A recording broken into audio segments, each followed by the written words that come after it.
Hey everyone. Welcome to my channel. Welcome to this special presentation today, all about John Marco Allegro, the so-called Maverick, the Maverick of the Dead Sea Scrolls. My name is Kip Davis. I'm a specialist in early Judaism and the Dead Sea Scrolls, and welcome to my channel. I'm joined today by my here we go, my lovely producer and friend Vishanti. Vishanti, how are you? Oh man, it's a loaded question. Oh, Let's just say for today's purposes, I'm doing okay. well, if that's all we get, we'll take it. But Okay. don't worry, The everyone. show today is no exception to some of the great work that I've done in the past. So it's gonna be good. Great to see a bunch of friends in the chat. Good to see you, Simone. Good to see you. This guy, I can never figure out how to correctly pronounce your cuneiform name. Good to see Satan 616 in here, and Hank Fashi, and Triceratops, Vadim, Lady Vosser. Thanks for coming out. Hayden Tank, guys. If you didn't know, there's no reason why you would know. I just did a recording with Hayden Tank. He runs a podcast, and we talked about what apparently seems to be my favorite current topic, which is the Canaanite conquest. I don't know how that happened, but this is the journey we're on. So, but yeah, whole bunch of people. Good to see you. Thanks for coming out, Claude Simeon. Good to see you. Yeah, cool. So, um, today is Wednesday, the 20th of November, and tomorrow morning I'm getting up early and getting on a plane and flying down to San Diego for the annual meeting of the Society of Biblical Literature. Vishanti and I will get a chance to connect in person for the In first time, person, yeah. I which will be is there as well. Hmm. it is exciting. So, Yeah, I uh, actually am a member of the SBL, so nice. yeah. I Well think I should done. mention that. But not paying the conference fee. Mm-mm, But don't mm-mm. tell anyone, people, because the conference fee is like a small mortgage payment. So Yeah, it's like 2/3 of my rent. It's crazy. it's Yeah. nuts. So yes, but that's where we will be over the weekend. I just wanted to do something fun, something chilling, just hanging out. So I did a show about a month ago on the Danny Jones podcast where I talked about a variety of things. I talked a little bit about the Dead Sea Scrolls. I talked about uh, the Septuagint and early Jewish religion, and we talked a little bit about ancient aliens. I think it's Danny Jones. It's kind of the thing that happens. It was fun. It was a fun show. One of the things that we talked about was John Marco Allegro. And one of the reasons we talked a little bit about him, I don't think we talked enough about him. But when I was getting ready to head down to Florida for the podcast, Danny Jones, he called me up and we were talking on the phone, and the very first thing he asked me was, "Have you heard of John Marco Allegro?" I was like, "Of course I have." He was Of course. Mm. he was one of the, I mean, not only did he write this crazy book called The Sacred Mushroom and the Cross, or is it The Cross and the Sacred Mushroom? I can never I can never get it right. But someone in the chat will correct You me. had it right the first time. I think so. I thought so. Thanks. Um, and yeah, I don't know. Uh, Rogan? No, Yeah, I no, don't know, man. That's no. that's a little bit yeah, I don't know. I strongly believe that people should not be legitimizing that guy and his platform. It's nuts though. When Trump did his interview on Rogan, what was it? Within like a day, it had something like 40 million views, like in a day. Insanity. Which Just wouldn't insanity. necessarily, it wouldn't bother me personally, but the fact that he has enough cranks on there with legitimate people and treats them as equals, like their opinions as Right. equally valid, Yeah. that's where you lose me. That We have a is super chat already. agreed. Oh, awesome. Marcos el Malo, mi hermano en Mexico. Thank you for the $10 super chat. What are the most basic requirements for membership to be a Christian? Christian. It's faith in the crucifixion and resurrection and promise of heaven. No, the teachings of Jesus are optional. I think I don't know if I've ever heard of Christian.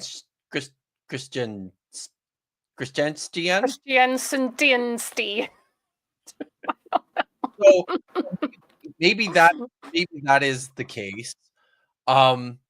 In terms of if we're just talking about Christianity is so vastly broad that minimum membership requirements are something that I think are incredibly flexible from one place to another and from one time period to another. I think this is something that has. I would say probably the baseline requirement for all denominations is belief in the resurrection. Everything else is subject to a variation. Yeah, but even then, right? Like, Yeah. what is belief? What is the resurrection? Like, it's lots of this has proven to be pretty nebulous over time. Anybody who's trying to convince you of this thing called quote unquote classical Christianity, Orthodox Christianity, it's a brand, it's a version of something that was dominant in a particular region at a particular time, but not necessarily representative of the whole shebang, wholesale Christianity. But thanks very much for the super chat, guys. If you have questions or comments, feel free to fire those our way. We'll keep an eye out for those. Of course, if you super chat them, I'll be sure to see them.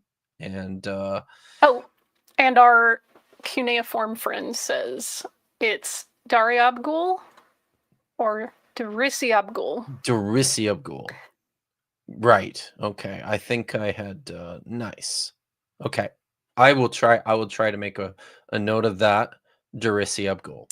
I'm gonna forget that in the Appreciate next 30 seconds. I probably will too, but we'll do our best. So yeah. John Marco Allegro. When I was contacted by Danny Jones, this was the very first question he asked me, and he told me that the Sacred Mushroom and the Cross was the first book that he read on religion that basically sent him down the rabbit hole on this whole journey that he's on with the Nephilim and and Sumerian religious texts and ancient aliens and Philohellenism and all the weird crazy stuff that seems to be infecting large segments of our culture. I thought that was pretty fascinating because it's one of these things I've noticed since venturing into the what do you call it, into social media spaces with more more purpose. One of the things that surprised me is how much traction Allegro's ideas and his thoughts continue to get in popular media and in public spaces. So, like, I know about John Marco Allegro because he was one of the original editors of the Dead Sea Scrolls. He was part of the original editorial team. He's a super fascinating figure. And part of that has to do with I believe just kind of what happened in terms of in terms of his editorial work on the scrolls. There's a couple of other in some ways I kind of feel I feel kind of a connection, bit of a connection with old John Marco. He was he's a Manchester alum like myself. He taught at the University of Manchester for a number of years. He was like the OG Jesus mythicist from the 1960s, 1970s, 1980s, and he also dabbled and really pushed and promoted these ideas about fertility cults and drug use as the backdrop of early Christianity. And these are topics that I have dealt with online in my Was work. was his work before or after they discovered cannabinoids at that ancient Israelite before, I think, or certainly before it was widely publicized. I would have been interested to hear his thoughts on that. Certainly. I can imagine. I could probably guess what some of those will be. We'll get to. There's a couple more. I see one more super chat in here. I want to get started on this. So we'll get to the super chats as we go through the stream here. But here's kind of the agenda for today. We're going to open up and take a look at first at this segment on the Danny Jones podcast about Allegro, and from there we're going to segue into I'm going to talk a little bit about who this guy was, where he came from, his work with the Dead Sea Scrolls, some of his really important contributions, in particular to the study and the research on the Copper Scroll. He was one of the original popularizers of biblical scholarship. We'll talk about his publications of the Dead Sea Scrolls and his relationship with the Scrolls community and with biblical scholarship. So, all right, well, are we ready to go here? You ready to go, Vish? I'm as ready as I can be. Awesome. All things considered. So, this will be a learning experience for everyone. So maybe just hit play on the video. We'll watch a little bit. Before we do that, somebody asked for the fit check. So oh, nice. Mandy. Yeah, watch that movie, kid. I will be sure to check it out. I'm wearing my. It's got a chainsaw fight. Just saying. Oh, that does sound great. Yeah. I'm wearing my Canadian Broadcasting Corporation T-shirt. Nice. Which is nostalgic. All right. Let's check this stuff out. that we read about in the Temple Scroll. Do people like you take John Marco Allegro seriously? Oh, so on some things, yes.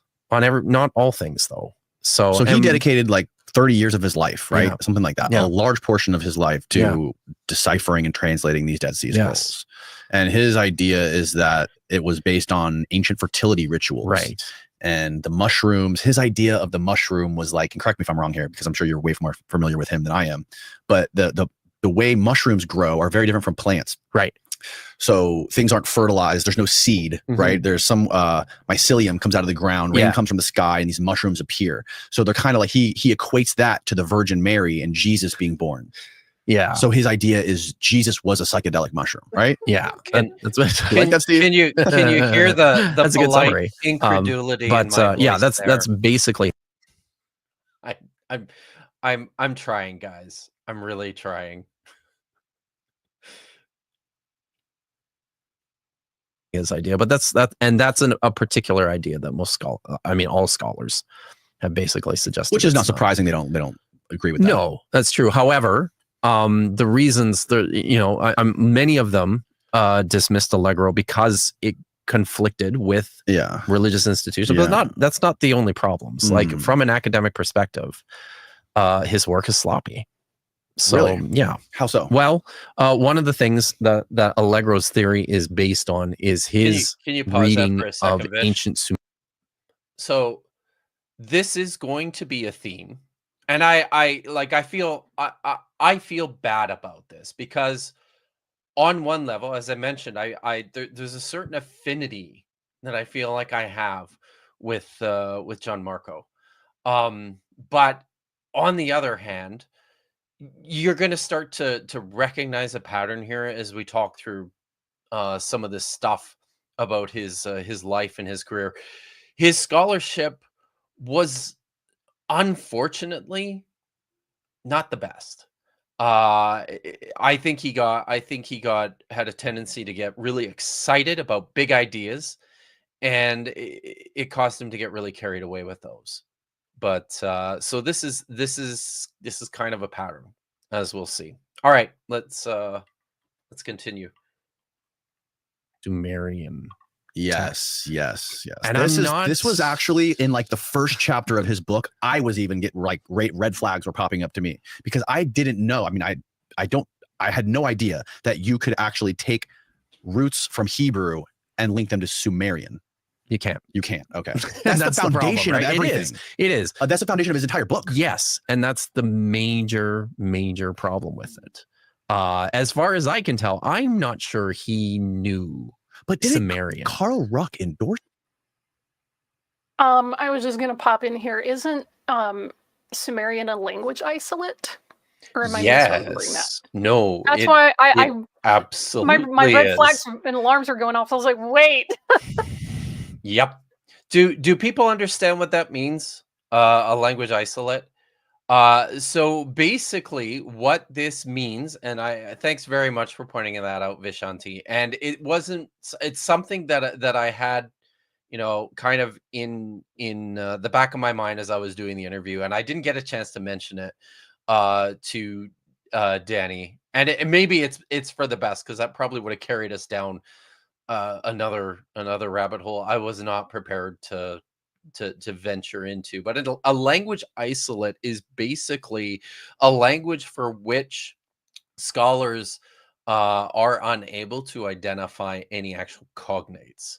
Like, it appears to be a language kind of out on an island on its own, without any clear direct relationship to the myriad, the thousands of language families that have existed over time. And I think, importantly, one of the reasons for that is just because Sumerian's so much older than virtually any other written language for which we have evidence. And that kind of does set it apart, puts it into this category all on its own.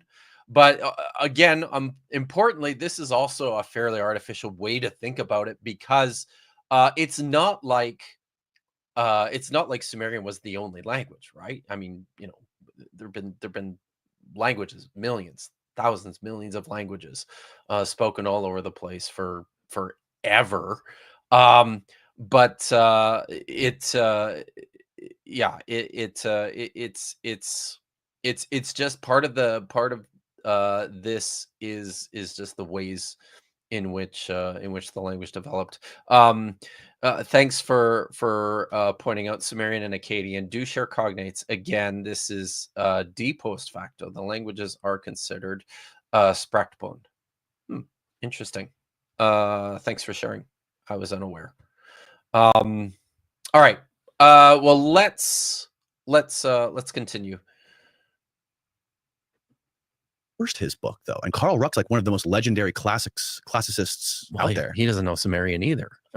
I don't. Right. But don't classicists know about this? Like the links between languages and the roots. It depends on the scholar, and not every scholar is able to recognize. Hold like on one of the a sec. things. Allegro I'm just going to say this quickly, and I think this is kind of a product of this sense that exists amongst a lot of people in the general public, that when you've got a PhD in when you're an expert or a specialist in one field of antiquity, that you somehow are equipped to pontificate authoritatively on all sorts of other fields from antiquity. Yeah, Karl Ruck is a brilliant classicist, but does that qualify him to be able to wade into the intricacies of the arguments that Allegro attempted to mount from the ancient Sumerian language? That's, that's a legitimate question. And I think it's a situation. I don't know. Maybe Karl Ruck does actually know some Sumerian, but my suspicion is probably not. Sumerian's not likely to be something that a lot of classicists are going to spend much time researching. All right, let's go. Some interesting connections, but when you actually sit down and talk Mhm. to a Sumerian specialist, Right. and I know a few. Oh, you're right. Yeah, I should actually put you in touch with one or Oh, two. I'd love to. Yeah, but they'll tell you it's nonsense. Basically, what Allegro was doing was he looked at the way some Sumerian words seem to sound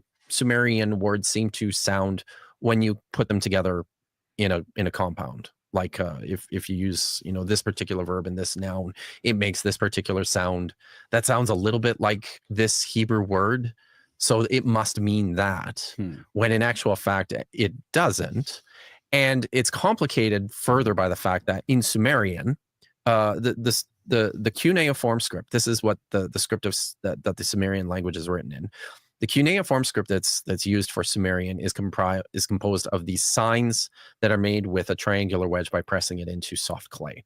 So you use this wedge to make these in different combinations to make these signs. Something like a tool, like a little tool. It's like a little chopstick, but in a triangular wedge shape, and you press it down. Right. That's how you make the cuneiform signs. In Sumerian, one sign can have like 7, 8, 9 different meanings based on how it's used in context. Wow. Right. So I mean, it's not all that out there. If you think about, in English, you have words like there. So this is actually not a great or allegory or an example, but it was the only thing that I could think of off the top of my head. The truth of the matter is, and I don't know Sumerian, but on the basis of what I do know about Sumerian, the truth of the matter is that this is just an exceptionally difficult language, in large part because of the number of quite different meanings that individual symbols and sounds can have. So this was kind of just the best I could do off the cuff in this interview, but it's much worse than what I'm suggesting here.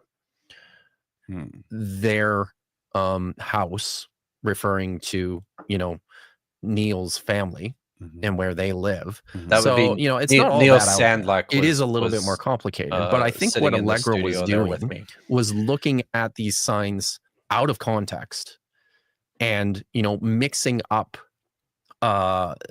meanings that they might have with meanings he thought they could have.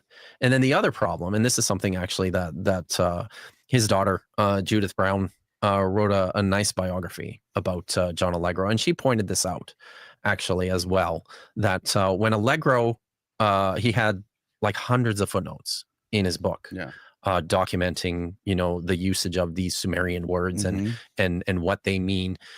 He would put an asterisk beside a lot of these Sumerian words where he had this inkling, like it sounds like it could mean this, but there's no examples in actual Sumerian of this particular word being used. So he's basically hypothesizing. He's thinking maybe there could be a word in Sumerian, even though we don't have any evidence for it. So he was basically making up these roots as a way to forward his ideas. So this was the scholarly critique of his work. You know, people who know the language pick it up and look at it, and they'll tell you, yeah, this just does not work. And it's problematic as well, I think, from an historical perspective, because by the time of the 1st century, when you know, the New Testament document, well, by the time when the Christians first emerge, you know, none of them are reading Sumerian. Sumerian is basically a dead language by this point. Nobody speaks it or reads it. And then another final problem with Allegro's work is he wrote this book back in the 1970s, and we've, you know, there's a pile more published Sumerian literature since then, which has dramatically expanded what scholars actually know about the language. So more was found. Yeah, there's actually, and there are literally thousands and thousands of Sumerian texts that nobody. To clarify, hold on a sec, yeah, Vish. To clarify here, it's not just that there have been additional finds of cuneiform texts in the intervening time since Allegro published back in the 1970s. A real problem is that we've had for decades and decades and decades, like, warehouses full of these tablets, that there just is not the manpower and the funding for people to actually go through them all and, you know, investigate them all and translate them all. I mean, how many Sumerian specialists are there on the planet? In academics, in particular in the humanities, which is getting increasingly more and more tragic, like all other academic disciplines in this economy, it's driven by supply and demand. Money for research goes to the places where people see the interest or perceive a need, and as a result, funding in I mean, most of the money in higher education ends up in the STEM fields, and I'm not begrudging them that. The humanities are substantially neglected, but then even within the humanities, something like classical literature, ancient Greek texts, biblical literature, ancient Hebrew texts, and their related fields tend to get priority over, you know, some of these other things. And this is just the unfortunate reality in which we live. So who knows how much of this or how long it's going to take to get through these enormous corpuses of ancient literature. As an aside, when I started my PhD, there was a time I actually considered going into and specializing in Syriac literature. I really enjoy Syriac, and there's, again, a similar situation, whereas there's just volumes and volumes of unstudied, unpublished Syriac literature. But there are literally like two positions that are in, you know, universities on Earth that are dedicated to the academic study of Sumerian. Most Sumerian specialists and enthusiasts just kind of have to do this. They have to build this into their programs. My friend, you know, Matt Munger, fellow Diablo critic, is, you know, close to a Syriac specialist. We have a colleague, a couple of colleagues. One's at the theological faculty of the University of Oslo, Hugo Lundhag, and Matt's PhD supervisor, Liv Ingeborg Lied, are also, you know, Syriac specialists, but they don't hold their positions at their universities are not to teach Syriac. It's something that they're doing or building into their existing research programs. It's very sad. I didn't mean for this to be a very sad stream, guys. Sorry. But let's continue and see if we can get happier. There's piles and piles. Where did they find those? They're tablets. They're all Yeah, tablets. these are mostly out in modern day Iraq is where a lot of this stuff comes from. Are these also found in caves? I think maybe was most a of them silly though question, are just excavated out of buildings that have been And there's buried like in the dirt over emerald time. tabless and shit like that. I don't know about any of that, You but ever heard of Billy Carson? yeah. He's been on here. He talks about all the tablets that he's read. How's Billy Carson's Sumerian? Vish has feelings. Those are my feelings. Just the face palm. Yeah. I quite liked my response though. Did you hear how I I mean, I responded? can make up a bunch of horse shit for money. I could be the next Billy Carson. To address something in the chat, the Ica or Ica stones are the fake dinosaur artifacts. Oh. Inca is a different word for people that lived in Peru that were part of an ancient South American empire. So they are two separate words. They are both correct for the things that they describe. Awesome.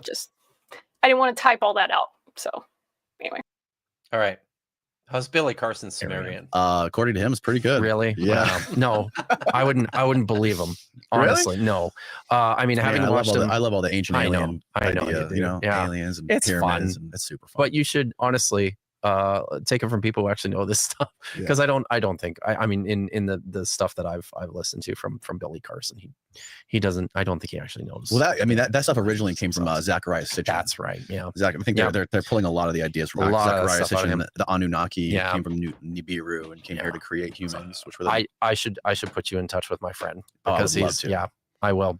So if it would be a bittersweet moment, but we like to. I mean, you like to play in the sandbox, but in the end, you wanna. Yeah, you want to believe things that are true, right? We want to believe things what is that true are nowadays. Right. You know? All right. Truth is a very slippery thing. But honestly, don't we all just want to believe things that are true? I mean, I kind of do. Believing things that are not true can be fun, to an extent. Yes, I did actually. So I did provide Danny Jones with Josh's contact information. I hope he reaches out and has Josh on the show. As far as I know, Josh hasn't heard from him yet, but yeah. All right. So that was the extent of our discussion about John Marco Allegro, and there is so much more to say. But I wanted to start with this. If you can put up on the screen, Vish, the first link there, which is to I think this is chapter 2 of his book. So part of what I was getting at in this interview, I wanted to show you guys what this looks like. So this is from Allegro's book, where he's discussing what he believes to be the ancient universal roots of religion. If you could just kind of scroll down to that, yeah, right there. That's good. So let's start at the top of this paragraph, Vish. So just a few lines there. If we are to make any enlightened guess at primitive man's ideas about God and the universe, it would have to be on the reasonable assumption that they would be simple and directly related to the world of his experience.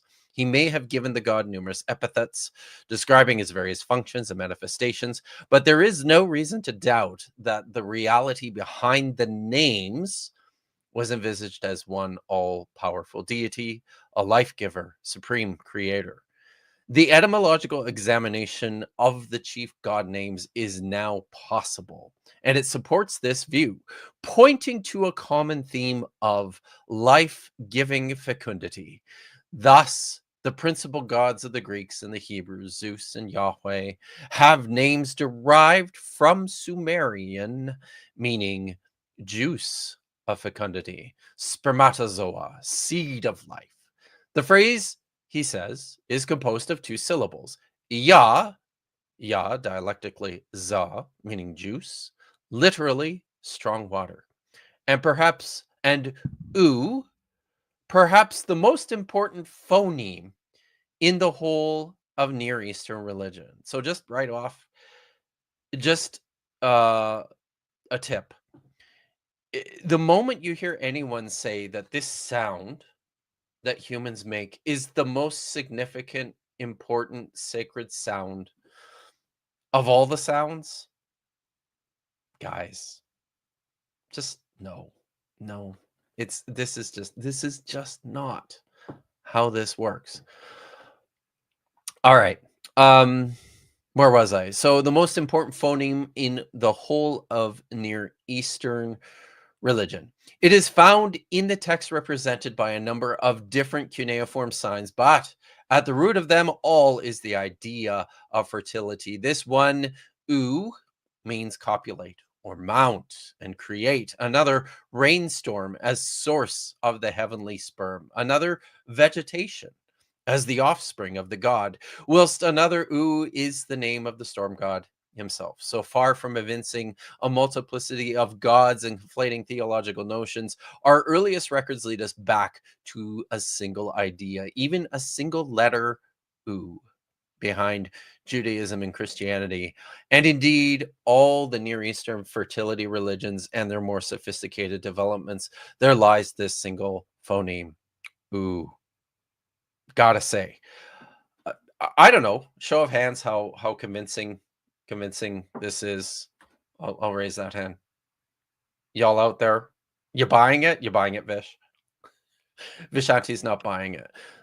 But there's a couple of footnotes attached to this page that I want to take a look at, and I want to show you something about what Allegro is doing here in this book. So we'll just give Vishanti a chance. While you're grabbing those, Vish, maybe I will just pull up and answer this super chat from Guillermo Romero for $5. Thank you. Any interest of doing videos about suffering teachers described in the Dead Sea Scrolls? I mean, yeah, I think that we're having problems with the page, I think, but give us a few seconds here. Yeah, absolutely. I'd be I would have interest in doing something like that. That's likely something that will come out in the course of my my long form series on the Dead Sea Scrolls that is currently on hiatus, but to which I will be getting back once I'm finished the current book project that I am on. But yeah, thanks for the question. So yeah, keep an eye out for that. Oh, and I just want, yeah, Joel, good to see you here. Looking forward to pillow fights this weekend. That'll be fun. All right. Here we go.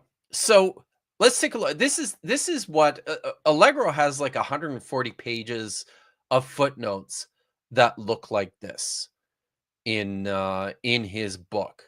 So I'm just going to pull this over a little bit here.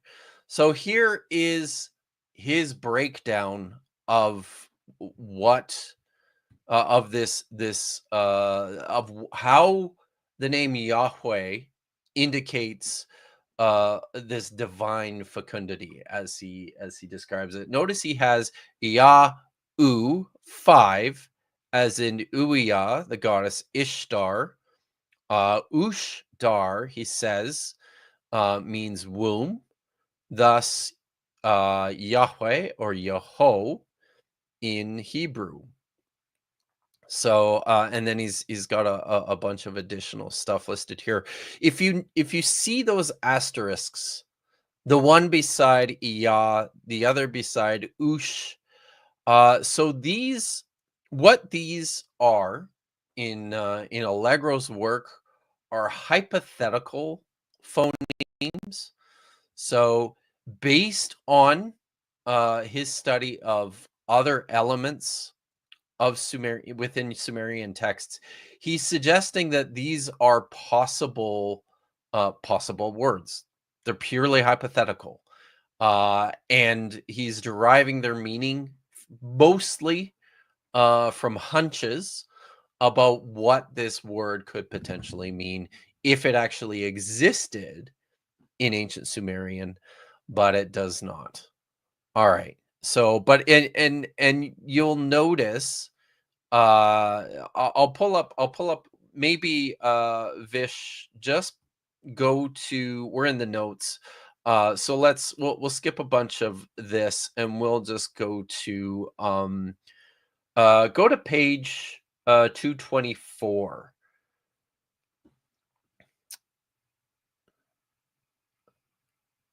Uh-oh. Are you on a limited preview? Thank you, Internet Archive. I appreciate your free literature, but also could you make this a little less Right. tedious? A little less Thanks. tedious, thanks. Just a little. Yeah, just saying. All right. Okay. Okay. Sorry. Page 224. Don't worry about it. So here, note 50. You'll notice here he's got, this is his explanation of the name Jesus, which is Yehoshua or Yeshua in Hebrew, and it means Yahweh saves or Yahweh delivers. Actually, he seems to think it means something like, if you scroll down to go to the next page, Fish, just at the top there to see. Oh no, that's it there. Maybe back up.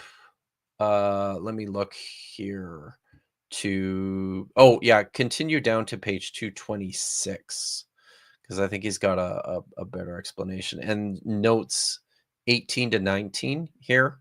Oh no, it's not even any good. Sorry. That was yeah.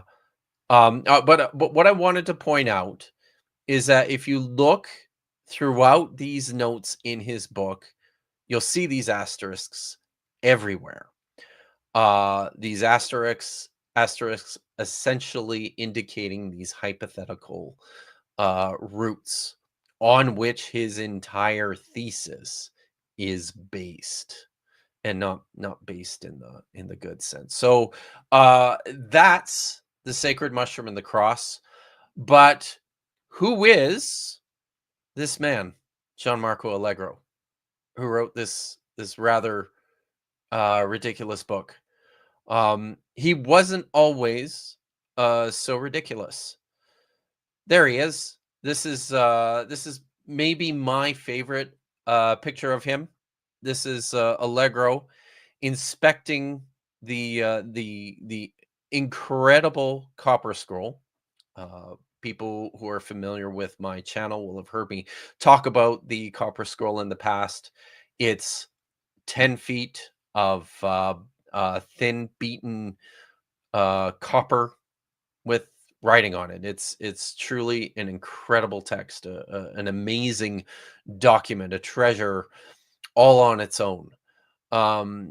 So we'll talk about Allegro and the copper scroll in a little bit.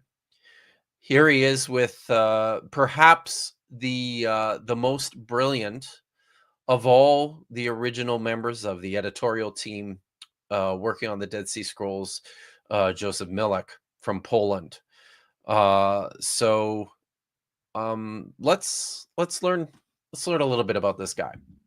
Allegro was born in 1923, and at the age of 17, he joined the British Navy and he went to war. He served in World War II, mostly in the Mediterranean. While he was there, he was convalescing, recovering from a minor infection in the city of Alexandria on the northern coast of Egypt. And this happened sometime in 1944 or 1945, I believe. He became a very serious Methodist. He happened to be touring the city and encountered a Methodist worship service in Alexandria, Egypt, and became a fairly devoted Christian. He started holding Methodist Bible studies and services on the ship on which he was serving. He ended up getting married, and in 1946, after he finished his service with the Navy, he embarked on ministry training. He was sent first to the Hartley Victoria Methodist Training College in The city of Manchester. Yes, the city of Manchester. Um, he. It turns out he had a strong affinity for the biblical languages that was discovered early on. I'm just going to, if we can, just to show this one, Vashanti. Where is it? There we go. If you can just bring that up. So this, I would recommend this book. This is a biography. As far as I know, it's the only published biography of John Marco Allegro. It was written by his daughter, Judith Brown, and it's a very, very good book. But I'm going to be reading from this periodically as we go through the stream here. She says something I think that's quite interesting, quite telling. Very early on in the book here, in her description of John's early affinity for Hebrew and Greek that was discovered in his early studies. She says that if a language is so fluid that the same set of phonemes can mean many different things, how do we choose? From the context, of course. But if we are not talking to the person who uttered the words, can we be sure of the context? If what we know of the context is based on traditions hundreds of years old, how do we know that the traditions have not warped to a greater or lesser degree? What if the first speaker had a quite different context in mind? And where did that come from? What did the scribes of the Bible really have in common with its originators? They assumed a body of oral tradition handed down in synagogue or schoolroom. But what if they were mistaken? What other meanings could there be? What ideas, what worldview shaped the meanings? Instead of charging into the Methodist ministry with conviction blazing, John came to a standstill as a result of these questions. To preach something he was not sure about was impossible. He was well aware that most people thought that the broader message, the moral certainty of Christianity, sweetened by appealing stories, was more important than the absolute accuracy of the text. But for him, the Bible was turning from a block of authority to a mess of question marks. Where he found doubts, he felt compelled to ask and answer. With ancient languages, questions led to more questions rather than to answers. This idea of cracking codes of ancient religion in ancient languages seems to have been something that spurred John Allegro on from the start, but didn't really take full shape. It didn't come out in the form of the sacred mushroom and the cross until many years later. So he ended up transferring to the University of Manchester in 1949. He earned a Bachelor of Arts degree in Semitic Studies, and he won the David Bless Hebrew Prize in 1950. For those who don't know, I am also a University of Manchester alum.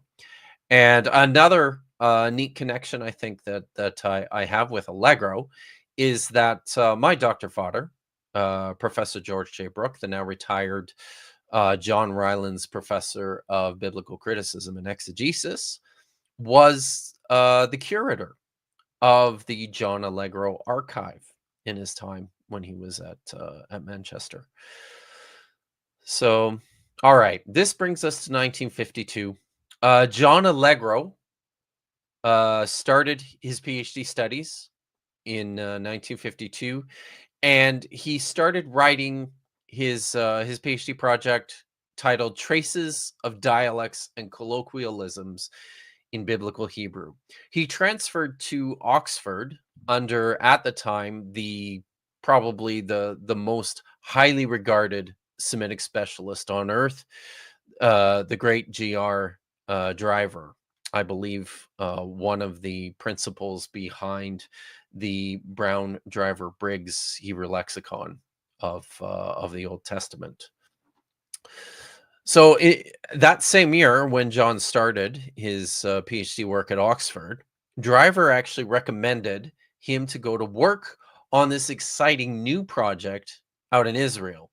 At the École Biblique in East Jerusalem and the Palestinian Archaeological Museum, the French Dominican archaeologist Roland Devaux was compiling a team of Hebrew and Aramaic specialists to work on deciphering and reconstructing the very recently discovered Dead Sea Scrolls fragments.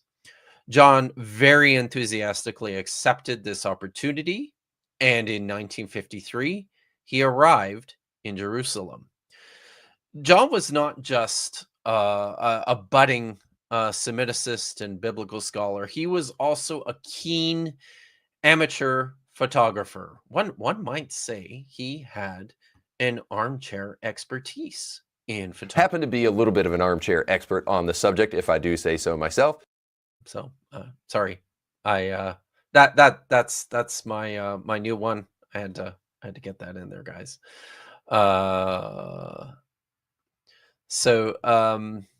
Yeah, sorry, got sidetracked. Allegro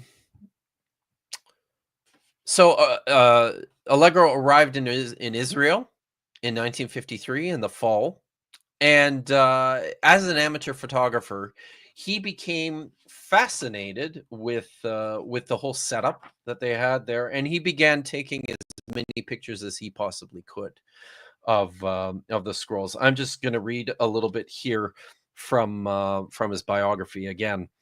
This is from a letter that he wrote to his wife, Joan, on the 19th of October, 1953. He said, "I cannot start working on the fragments until Gerald Lancaster Harding and Devaux get together and decide what to apportion to me. But Mr. Saad, who is inspector of the antiquities in charge of the museum, has given me a temporary pass and shown me where I should work and the sort of fragments they have. They have a well-equipped photographic studio downstairs, and I hope to get some help with my own developing. The museum is a delightful place with a good library, and in the center of the court is a pond and lavender bushes growing around about. Very cool, delightful." So that's the letter, and here his daughter writes, "Realizing the possibilities of the photographic studio was a flash of foresight. Over the coming months, John was to take thousands of photographs, mainly documenting the scroll fragments allotted to him. He had in mind that the task of collection, transcription, and editing was unlikely to be completed by the time he was due to leave, so that working off his own infrared plates would be the only way to continue research at home. He assumed that the museum's official archive of the complete scroll collection was to be available to all as a full, clear, and unalterable record of the original documents, so that scholars everywhere would be able to study and interpret them in years to come. That this should be so seemed to John an obvious principle of scholarship. In 1953, he would never have believed that by the end of the 1980s, the original archive would still be far from available to all." One of the other really interesting, really cool things I think about John Allegro is this foresight that he had, and he was always a big champion of the promotion of public scholarship and transparency within academics. When Judith Brown wrote about that in 2005, the photographs of the Dead Sea Scrolls were still not widely publicly available, and not until 2011, 2012, when the Leon Levy Dead Sea Scrolls Digital Library finally launched. It's quite amazing in retrospect how long it took for this material to end up in the public. And this, I think, also helps to explain a lot of who John was and where he was coming from, and how he developed into the kind of iconoclastic person individual that he did. A lot of these pictures that Vishanti is showing on the screen now are drawn from the private from the collection of photographs that John Allegro himself took while in Israel. There's a link, and I'll just ask Vishanti, maybe if you could just copy and paste that link into the chat at some point too. I encourage people to check it out. It's a brilliant, brilliant photographic record, not just of the scrolls, but of all sorts of stuff in 1950s, 1960s Jerusalem and the surrounding environs. So I'm moving on here, though. Money was a constant concern for John. He was often short of funds for his stay in Jerusalem, which is why really he didn't spend a ton of time there. And as she noted in her biography here, he started rather quickly, frantically compiling this collection of infrared photographs of the manuscripts for himself, on the realization that he was going to have to go home to the UK and continue his work there. This is really the primary purpose of that in the early stages, and this is still how most scholars continue to do their work in the Dead Sea Scrolls. Most of the work that I have done and continue to do on the fragments, even as an editor of primary material, continues to be through published photographs. John had the foresight to see just how critical this was going to be in the future of this research and this study. So, but as a result, he really struggled to raise funds in order to spend much more time in Israel than he did, and because of this, he began to embark on a series of promotional campaigns. He very early on in the mid 1950s, he started going around to various churches and schools in the UK, promoting the work that was being done on the Dead Sea Scrolls, promoting himself as a public-facing scholar in the 1950s, trying to raise the funds, get people to donate money to continue the important work being done in Israel. He was also in line for an assistant lectureship at the University of Manchester that he eventually was awarded. He started his work in his lectureship in 1954, and with his position at the University of Manchester, it provided for him to continue his research. It also reduced the amount of time that he was able to commit long term to staying in Israel. And I'll remind everybody at this point, while he's serving his lectureship at the University of Manchester, Allegro is also working on this amazing new project of studying and publishing Dead Sea Scrolls fragments. And importantly, he's also just in year 1 of his PhD program. As it turns out, John Marco Allegro never did finish his PhD. He never earned his PhD from the University of Oxford in Semitics. In the 1980s, while he was in his, he was well into his 60s. I think at that point, maybe even close to his 70s.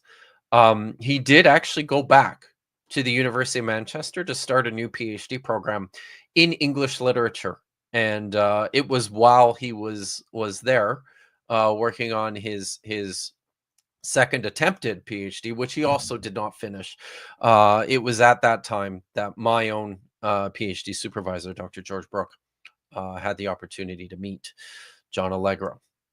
Okay, so the picture that Vishanti has on the screen right now is of Allegro with the copper scroll, and perhaps his most endearing contribution to the field of study was with this manuscript. When the copper scroll was discovered, as I mentioned, it is rolled, beaten copper. It's over 2,000 years old. It had been sitting in the dirt of Cave 3 for centuries by this point. It was incredibly brittle. It was impossible to unroll the manuscript. Nowadays, it's probably something that we could have scanned and input into a computer engine and read digitally, but such technology did not exist in the 1950s. So in 1954, Allegro began really seriously working on this problem of what to do with the Copper Scroll. How do we read this astonishing one-of-a-kind manuscript that was discovered in the caves of Qumran?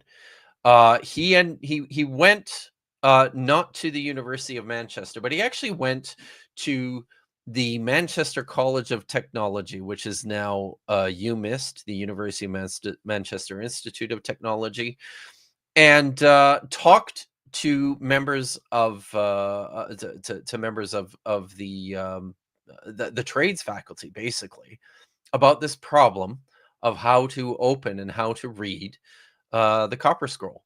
His own department head, H. Rowley, at the time at the University of Manchester, was kind of put out by the fact that Allegro went to go talk to the guys at the technical school about this problem, rather than consulting with those Ivy Tower experts at in the philology department at the University of Manchester. But I mean, Allegro was on point with this.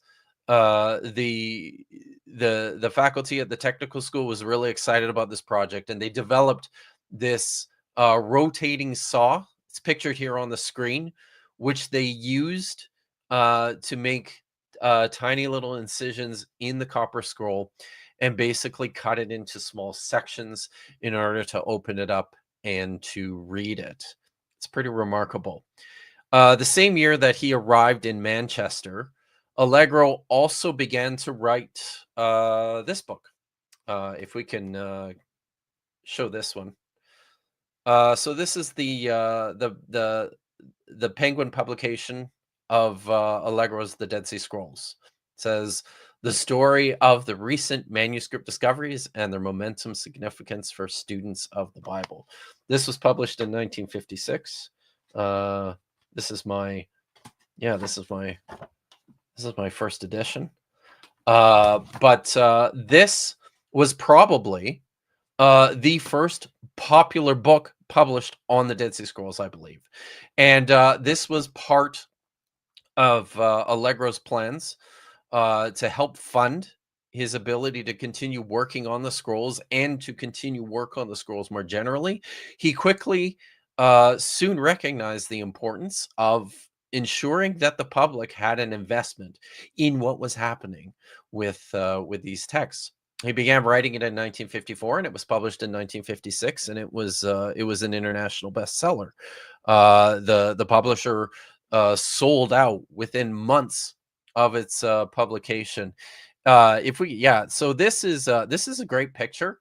This is Allegro sitting beside the strips of the Copper Scroll after it had been opened. It's fascinating. It's wild. Hey, Vishanti, can you pull up? I've got some newer pictures of the Copper Scroll, I think, on the document there. If you can maybe pull up some of those. I've got some color pictures of what it looks like today, which I think are pretty cool. So, let's see here. Yeah, there we go. So this is what it looks like today. It's these strips of copper. You can see the Hebrew writing etched into the metal in columns. The contents of the Copper Scroll itself is a listing of temple treasures. It's believed, now there are various thoughts about what this manuscript is. But it's either an actual list of treasures that were taken from the temple and stowed away in caches by savvy priests on the heels of the Romans coming into Jerusalem to destroy the temple. It's a way of basically getting all the loot out of the temple for safekeeping, or it's an idealized listing of the treasures that were in the temple.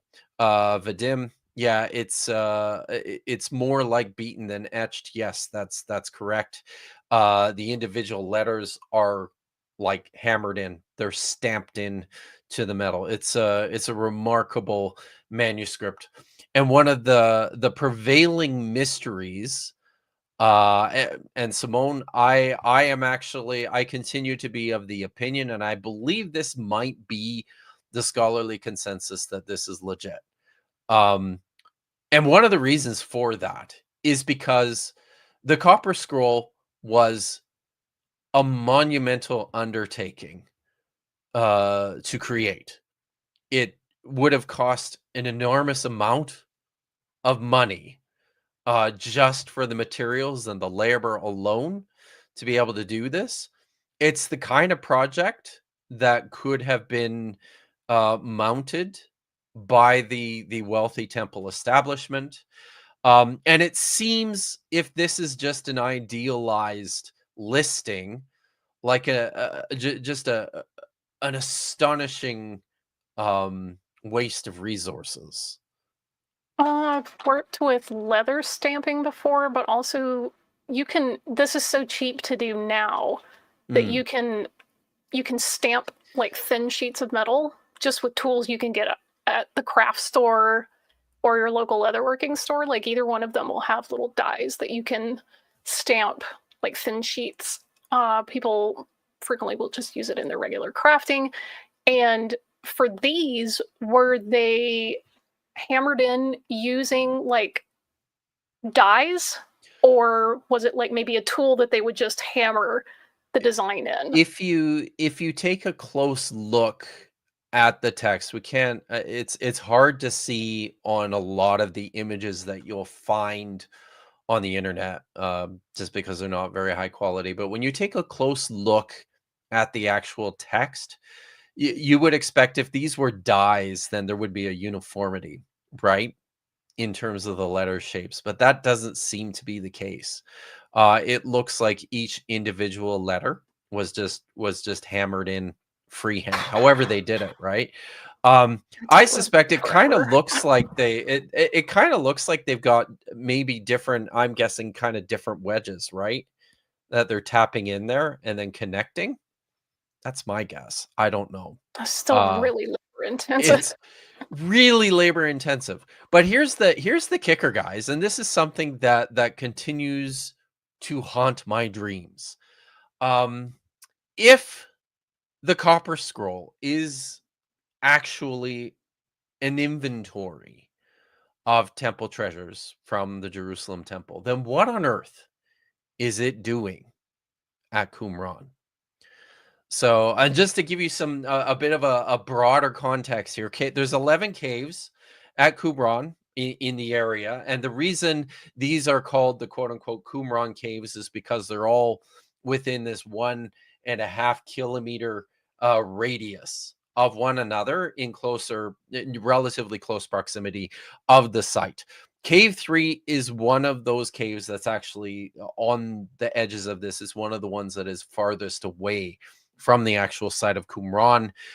There's literally thousands of caves in the cliffs on the western shore of the Dead Sea, and there's no guarantee that all the manuscripts in all of these caves belong to the same people living at Qumran. There have been theories that people fleeing the city of Jerusalem were depositing stuff in the caves and the cliffs along the shores of the Dead Sea. And Cave 3 doesn't contain a lot. It contains this small handful of manuscripts, a few biblical texts, this incredible document, the Temple Scroll, and I believe it also has some Aramaic texts. I'd have to look it up, and I didn't plan on this for today. It might also have a copy. I no, I don't think it has a copy of the Damascus document, but this potentially could be a cache of manuscripts that has no affiliation with the people at Qumran, who deposited the manuscripts in Cave 4 or Cave 1. This might be a completely unrelated collection. We don't know, but I think it raises some really interesting, rather important questions about this particular manuscript, where it came from, and what it was doing out there.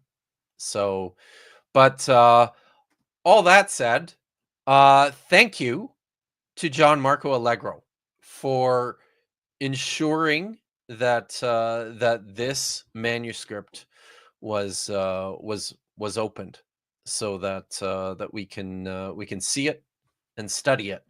And he didn't just open it, though. When we'll get to this in a little bit here, but one of the things that Allegro actually ended up doing was embarking on his own expedition to follow the contents of the Copper Scroll like a treasure map, and to go and find all the buried temple treasures that were listed therein. So that's the Copper Scroll, and that happened in the Copper Scroll was opened between the 1st and the 4th of October in 1955. It was exhibited at the University of Manchester shortly before it was opened, and a really fun before it was opened, a really fine replica was made of the document while it was still rolled up, and it is still in the possession of the University of Manchester. In fact, when I was a PhD student at Manchester, I used to see it every day when I went in for my supervisory meetings with Professor Brooke. It would just, it's just sitting on his shelf there. It's super cool. It's just it's all very cool.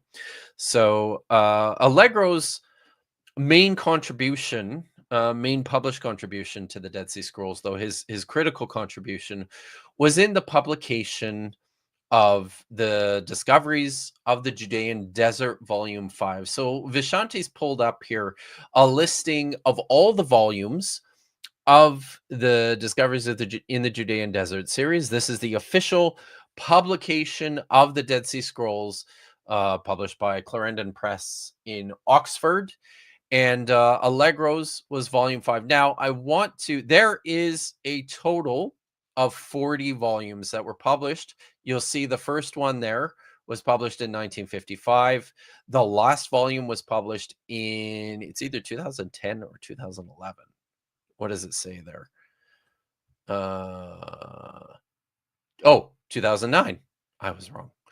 Okay. So you can see this was a very, very long-term project. One of the reasons for that is because they started publishing, they started working on the publication of these texts long before they'd even found all the manuscripts in the Qumran caves, or just in the Judean desert more generally. But I want you to pay close attention here to the publication dates beside each of these volumes, starting with DJD 1 was published in 1955. And that was the contents of DJD 1 were everything that was in Qumran Cave 1, and it and the first 3 volumes of the of Discoveries in the Judean Desert were frustratingly, annoyingly published in French. So that's a pain, but what are you going to do? You'll notice that 6 years later, in 1961, Volume 2 appeared, and it was the entire collection of manuscripts and artifacts that were discovered in Mutabat, which was located just to the south on the western shore of the Dead Sea. And yeah, it came out in 1961. The very next year, the small caves, the so-called small caves volume was published, and this is the volume that contains manuscripts and artifacts from caves 2Q, Qumran Cave 2, Cave 3, Cave 5, Cave 6, Cave 7, Cave 8, Cave 9, and Cave 10. So they got all the little stuff out of the way. The big one was the big 2 caves with most of the manuscripts were caves 4 and cave 11. Cave 11 wasn't even discovered until 1953. Yeah, so in the intervening time, you'll notice the following in 3 years after that, 10 years after the publication of volume 1, they finally published the first volume from cave 4, or sorry, from cave 11. This was the Great Psalm Scroll of cave 11, and then Allegro's volume, Qumran Cave 4.1, was published in 1968. Just if you scroll down a little bit, Vishanti, you'll notice, pay attention, everyone, to how many of these volumes are dedicated to Cave 4. Down at DJD 23, or sorry, DJD 21, you can see there Qumran Cave 4 Part 16, calendrical text. Volume 22, Qumran Cave 4 Part 17, parabiblical text Part 3. You get a strong sense from this. Volume 31 was Qumran Cave 4 22 Aramaic texts Part 1. You get a strong sense just by looking at this listing of contents just how significant K4 was. Okay, if you could bring it back up to the top here. So Allegro's volume, DJD5, was published in 1968, and it was the first of the volumes with K4 materials.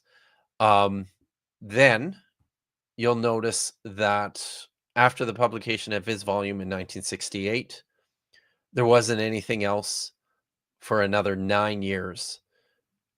The second volume of the Cave 4 material wasn't published until 1977. And then volume 7 wasn't published until 1982. And up to this point, there had been growing scholarly frustration at the fact that there was all this material known to exist from Cave 4, and very little of it had actually been published. You're talking about a couple of decades after the discovery of these fragments, and scholars were still waiting for this stuff. This is something that really frustrated Allegro himself, and his priority in writing and editing his volume was on speed.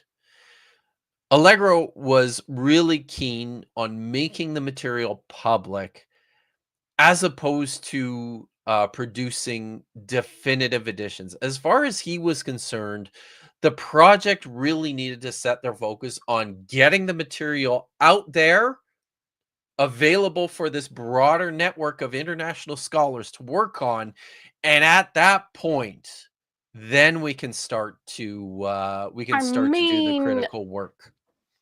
With a surname Allegro and his focus on speed, that's not surprising to me. Where my music nerds at? Like, Bada ching. Gotcha. Sorry, I'm slow on the uptake here. There's the smoking gun. Thanks, Vish. All right. So there were members of the editorial team, and importantly, Roland DeVoe, who is the editor-in-chief of the Discoveries of the Judean Desert and the leader of the entire project of the archaeological project and the publication project of the Dead Sea Scrolls. He was of the opinion that the volumes needed to be definitive. He wanted these to be the final official editions of the Dead Sea Scrolls, that they would get all the work that needed to be done in these texts, and that was it. Allegro didn't follow on that same mandate, and the reason for that is because he was really concerned to get this stuff into the hands of scholars and readers at the earliest convenience. So, just kind of on the audience's behalf, can you kind of speak to why this takes so long? Who has the possession and authority over what gets published and when? Can you describe a little bit about that? Because it's frustrating to me as Yeah. someone who really believes in like open access information to see like, oh, it's taking decades Yeah. to get this out widely available. Why is that? Yeah. So, I mean, honestly, this kind of work, it's just really time consuming in the first place, right? When you're talking about a collection of manuscript fragments like what we have at the Dead Sea Scrolls, you're talking about literally tens of thousands of pieces of parchment and papyrus that are being brought. Most of the material was not excavated in archaeological excavations, like sanctioned digs. Most of the material was scavenged by the Tamil Bedouin and then brought in and sold to the archaeologists. So they did not they did not what's the word I'm looking, they didn't inventory any of this stuff as they collected it from the caves themselves. So the scholars first need to clean up the fragments. They look like when they come out of the dirt, they don't look like what they look like now. I mean, most of them look like thin bits of dirt and debris and tattered flaky pieces of leather. So they require cleaning and then preservation. They undergo a conservation chemical process. Then is the tedious task of sorting through tens of thousands of this mashed jumble of fragments. There's I don't have a picture handy. I've shown it before. It's one that I encourage people to look up. There's a famous picture of what's called the scrollery. This is the main room at the Palestinian Archaeological Museum where this work took place. There's this famous picture of literally tables, these long tables that stretch out in this enormous room with just thousands and thousands of fragments lying on these tables, and a handful, 6, 7 scholars of the editorial team just kind of poring over them, figuring out what belongs to what. Yeah, here's an example of what this work looks like. The box that's on the lower right side of the screen, just based on the quality of this picture, I would suggest that that's what the fragments looked like for the most part when they arrived at the museum. So it's a tedious, time-consuming process. Lots of times the text isn't clear. There are things that need to go into how to organize the fragments. So it's a lot. It's a lot of this kind of stuff. Like most of these are scraps, and most of them aren't this big. Like exactly, those are really get that lucky. Pretty good sized fragments. So yeah, those are big enough to actually kind of figure out what part of the Psalms they go to, but the other, it's like little scraps. You might have a letter, 2, 3, just little bitty teeny tiny things, and it's like those could go anywhere. So where are you going to put them? Yeah, exactly. So it's a crazy amount of work in the first place. The team, there was only, if I remember correctly, there were only 2 or 3 members who were in Israel full time, working on the text, and that was John Strugno, Joseph Millick, and I think that was predominantly it. Mais Baye might have been there for most of the time in the 60s, but it was this huge amount of work undertaken by a tiny number of people, and there was this frustrating lack of transparency too on the part of the team. They were not particularly open to expanding the team. Funding was a constant concern. How do you pay for these people to go out there and continue doing a lot of this work? Fun fact: most of the funding for the team that deciphered and edited and published the Dead Sea Scrolls was provided by the Rockefeller family in the United States. Oh no, conspiracy. That's Oh no. fun, right? So, speaking of, yeah. Vadim is saying this is how they lost the frogs in the plague turned into one giant frog. Simone will laugh at this. Oh. It's a deep cut Jewish joke. So if you read the text of the Exodus where the plagues are happening, the first time you hear about the plague of frogs, it's described as multiple frogs, like the word is plural. But then like a few verses later, it just says single frog. And so there's this running commentary from the sages in the Talmud that it was actually not a plague of frogs, plural. It was one gigantic, like kaiju-sized frog. Just, wow. So that's quite the plague, it's right? pretty amusing. So yeah, if you ever hear me joking about, one big frog or multitude of frogs, that's where that comes from. People are digging the phone Mhm. in I these love that. photos. That's the direct line to the Rockefellers, y'all. So yeah. So yes, it's a tedious, long process to begin with, and the team was not producing a lot of results, even under those difficult circumstances. And this was a source of constant frustration for Allegro. We have this. Why were they so hesitant to add to the team? Was it just like control freak issues, or was it we don't trust people to handle them the way that we do, or something else maybe was going on there? This is where a lot of the Catholic conspiracy stuff originated. The scrolls were controlled by the École Biblique, which is a Dominican French school of archaeology in East Jerusalem. Most of the members of the team were Catholic priests. There was just a handful. Strugno was a Protestant who converted to Catholicism. Frank Moore-Cross was an American Presbyterian, and Allegro was a British, at this point, a British agnostic or possibly an atheist. It's unclear, but there was this, and Allegro harbored these suspicions himself. I think he was kind of prone to conspiratorial thinking. Go figure. The guy that wrote, the book on Jesus being a mushroom is part of conspiracies. You don't say. But he really kind of pushed this idea that it was a bunch of Catholic, bunch of nervous Catholic priests who were deeply concerned about what the contents of these manuscripts could do. I'm concerned that the people that it seems that are primarily working on these, none of them are Jews.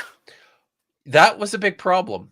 And as an literally, aside, these are Jewish texts, and no Jews are working on this. Like, I've got problems with that. You brought it up, Fish, so I have to tell a side story here. The editor-in-chief was Roland Deveau, this French Dominican archaeologist, brilliant man.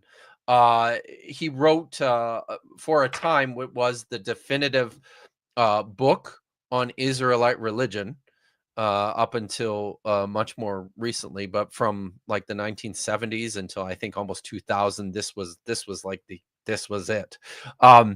So when he passed away, the editor-in-chief became John Strugno, former Protestant, former Anglican, now Catholic, and he gave an interview.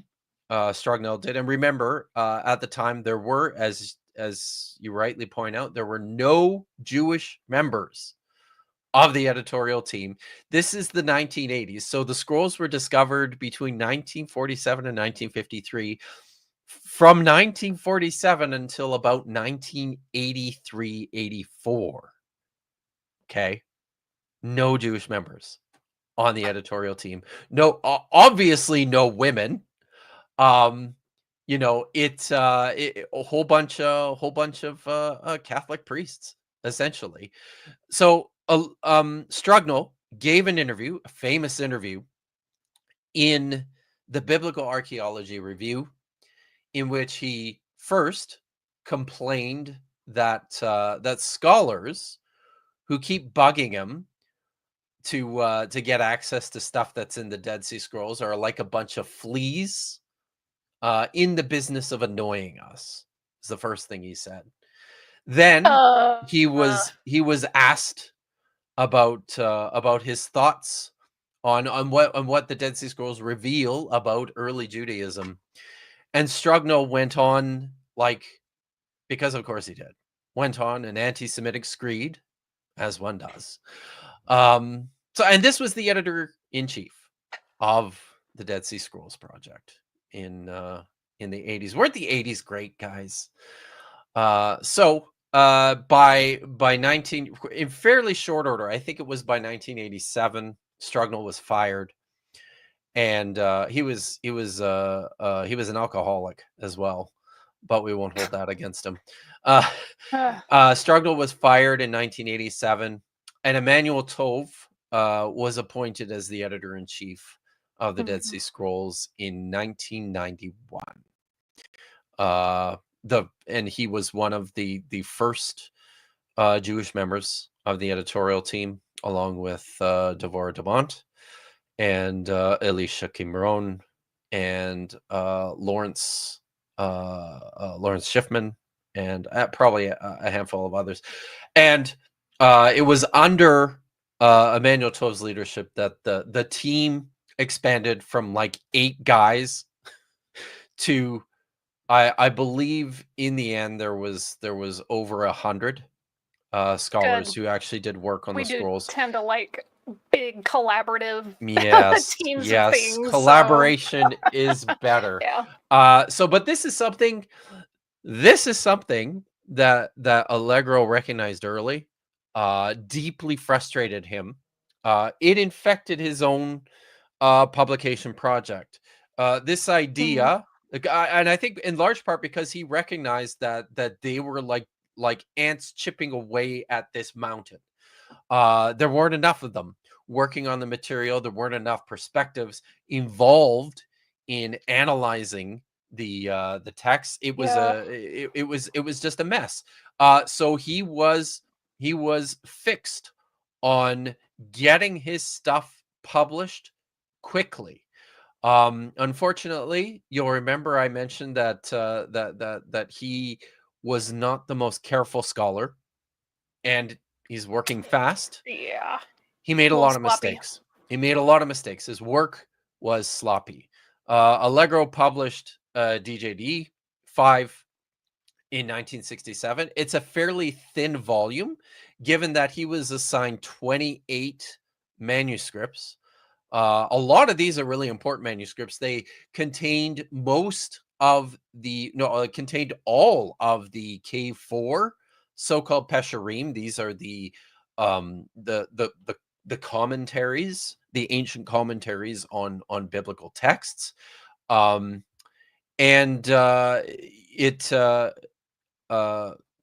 what does that mean? Oh yeah, sorry, that's just my note about the DJD project. You know, it's a thin volume. There's no discussion of paleography in the volume. Very, very little descriptions of the physical appearance or the composition of the material. Lots of these things he just pushed out of the way and just plunged forward into transcribing and organizing text, and then, you know, translating it. Well, later, within a year, his colleague and friend, the great John Strugnall, also the anti-Semite, the alcoholic anti-Semite, in 1968 published an article in Revue de Qumran called Note Marge du Volume 5 de DJ. Another interesting point of record here is that Allegro's volume is the only one to carry the designation discoveries in the desert. Discoveries in the Judean desert of Jordan. That's important. Oh. And My. right? Ooh, this is gonna get messy. So the reason for that is because Mhm. prior to At the time. 1969, the archaeology museum, the Palestinian Archaeology Museum, was located in Palestine. Yep.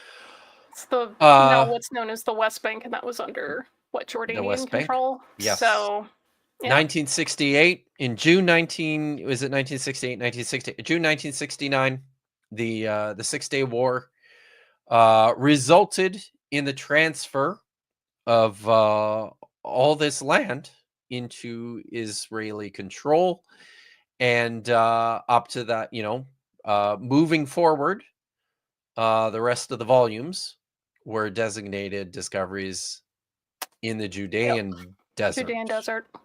With Mhm. no Jordan. So Yep. so yes, discoveries in the Judean desert of Jordan, volume 5. By the way, the 6-Day War was in 1967. 1967. As Simone Sorry. reminds us. Yes. Okay. Right. Yeah. Correct. Thank you, Simone. I'm bad with dates.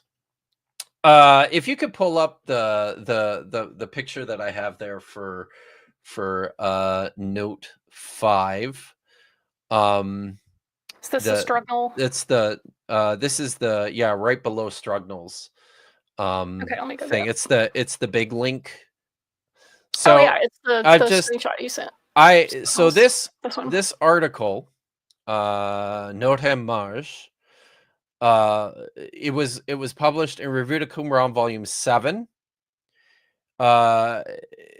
It comprised 98 pages.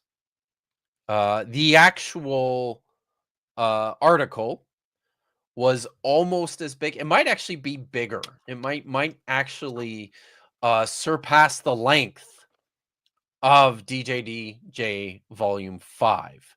But this entire article is just a collection of corrections that Strugnal felt it necessary to put out there.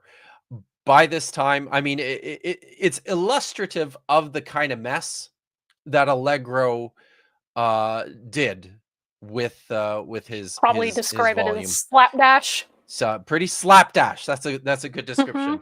I don't actually have the full article.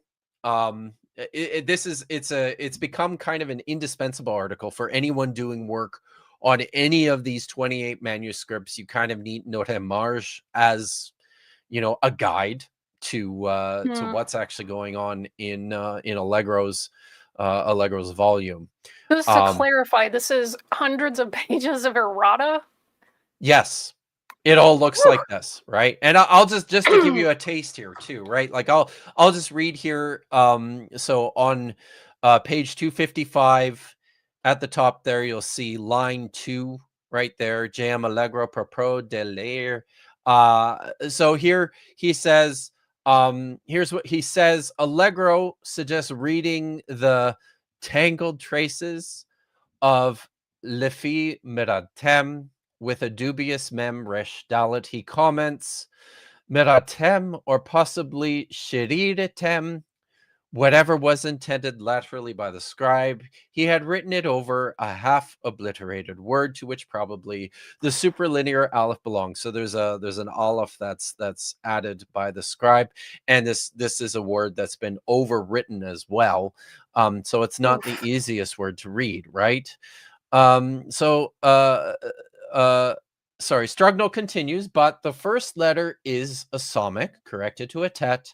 Then comes a vav, erased by the corrector.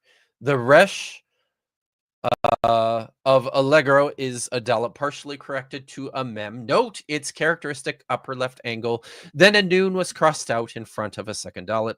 itself. My God. I think that's explicated. Read then le fait sud nidatem, corrected to le fait tamatem. So before that, sorry, le fait miradatem is because of their rebellion. The corrected reading is because of their sin. But this is just an example of God. what this whole article is. It's just, as you said, it is an errata of corrections, and it's because Allegro's volume was pretty fucked up. It was the first revised volume of the DJD series, already in the 1980s. Scholars were contracted. George Brooke and Moshe Bernstein were both contracted to basically rewrite the whole thing. They worked on it for 15 years, I think. It was supposed to be published in the Dead Sea Scrolls Editions project from Brill. But as far as I'm aware, it has yet to actually have been published. Maybe if I see George when we're in San Diego, maybe I'll ask him what's going Why on. would you do that? Like, where's it at? Where's Show it it at, to George? me. I know I've had this conversation with him before, but I don't remember. It's been a long time, but I had just assumed it would have been out by now. But in any event, DJD5 was so bad that it was understood almost immediately that it had to be redone. And it's something from which Allegro never really covered. This was extremely damaging to his reputation as a scholar, as one can imagine. When you produce something that's really, really sloppy, that requires a 100-page correction, Ouch. your rep's gonna take a hit. Yeah. All right, and that brings us to the final the final part of our story here, and this is where we get into the stuff about Allegro, the iconoclast. So early on, he started to pretty aggressively position himself in opposition to the rest of the editorial team charged with publishing the Dead Sea Scrolls. I think a lot of this stems from his feelings as, a deconverted Methodist working with a bunch of Catholic priests in a Dominican institution. But there was a lot early on. There was a lot of frustration. There was a lot of distrust. He was very oppositional. There is collections of letters, large collections of letters, correspondences between Allegro and, in particular, Pere Roland Deveau, his boss, essentially, on the editorial team at the École Biblique. They would correspond back and forth with one another and fight on a regular basis, and fight about all sorts of things, whether it was recognition that Allegro didn't feel like he was receiving, or funding that he didn't feel like he was receiving, or the Catholic conspiracy that he was convinced was overshadowing the project, or just the snail's pace of publication. So so this is fun. This is from this I believe is from a Dutch television show. The quality is really, really poor, but I asked if we could pull up and maybe look at a little bit of this. This is this is a couple of Dutch, I think they're Dutch comedians who are masquerading as journalists, and they come to visit John Allegro in his English country house to talk to him about his theories of religion and mushrooms and drug use in antiquity. They're totally punking him. He's completely unaware of it. It's hilarious and also kind of sad, but yeah, let's we could watch a couple minutes of this. It's fine. Extremely good.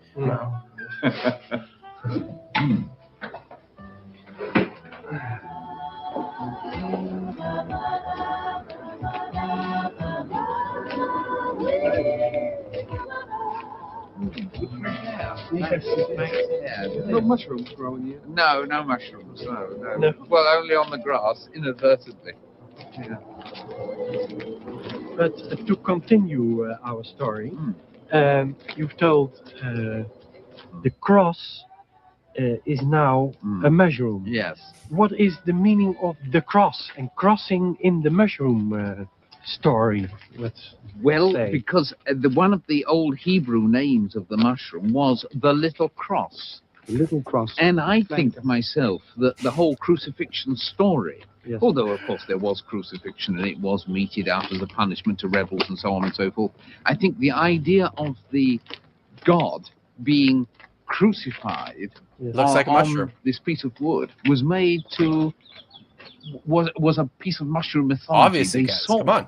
the cross as How do you not see it? as a mushroom shape, you Yes. see, and they understood this figure as being splayed out on the cross as the risen mushroom, open wide with its canopy on top. And I suspect that that's where it's come from, and that's the origin of the crucifixion motif within the story of the New Testament. That mushroom.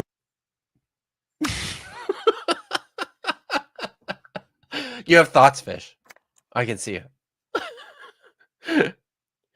I am at a loss for words here. That doesn't happen very often.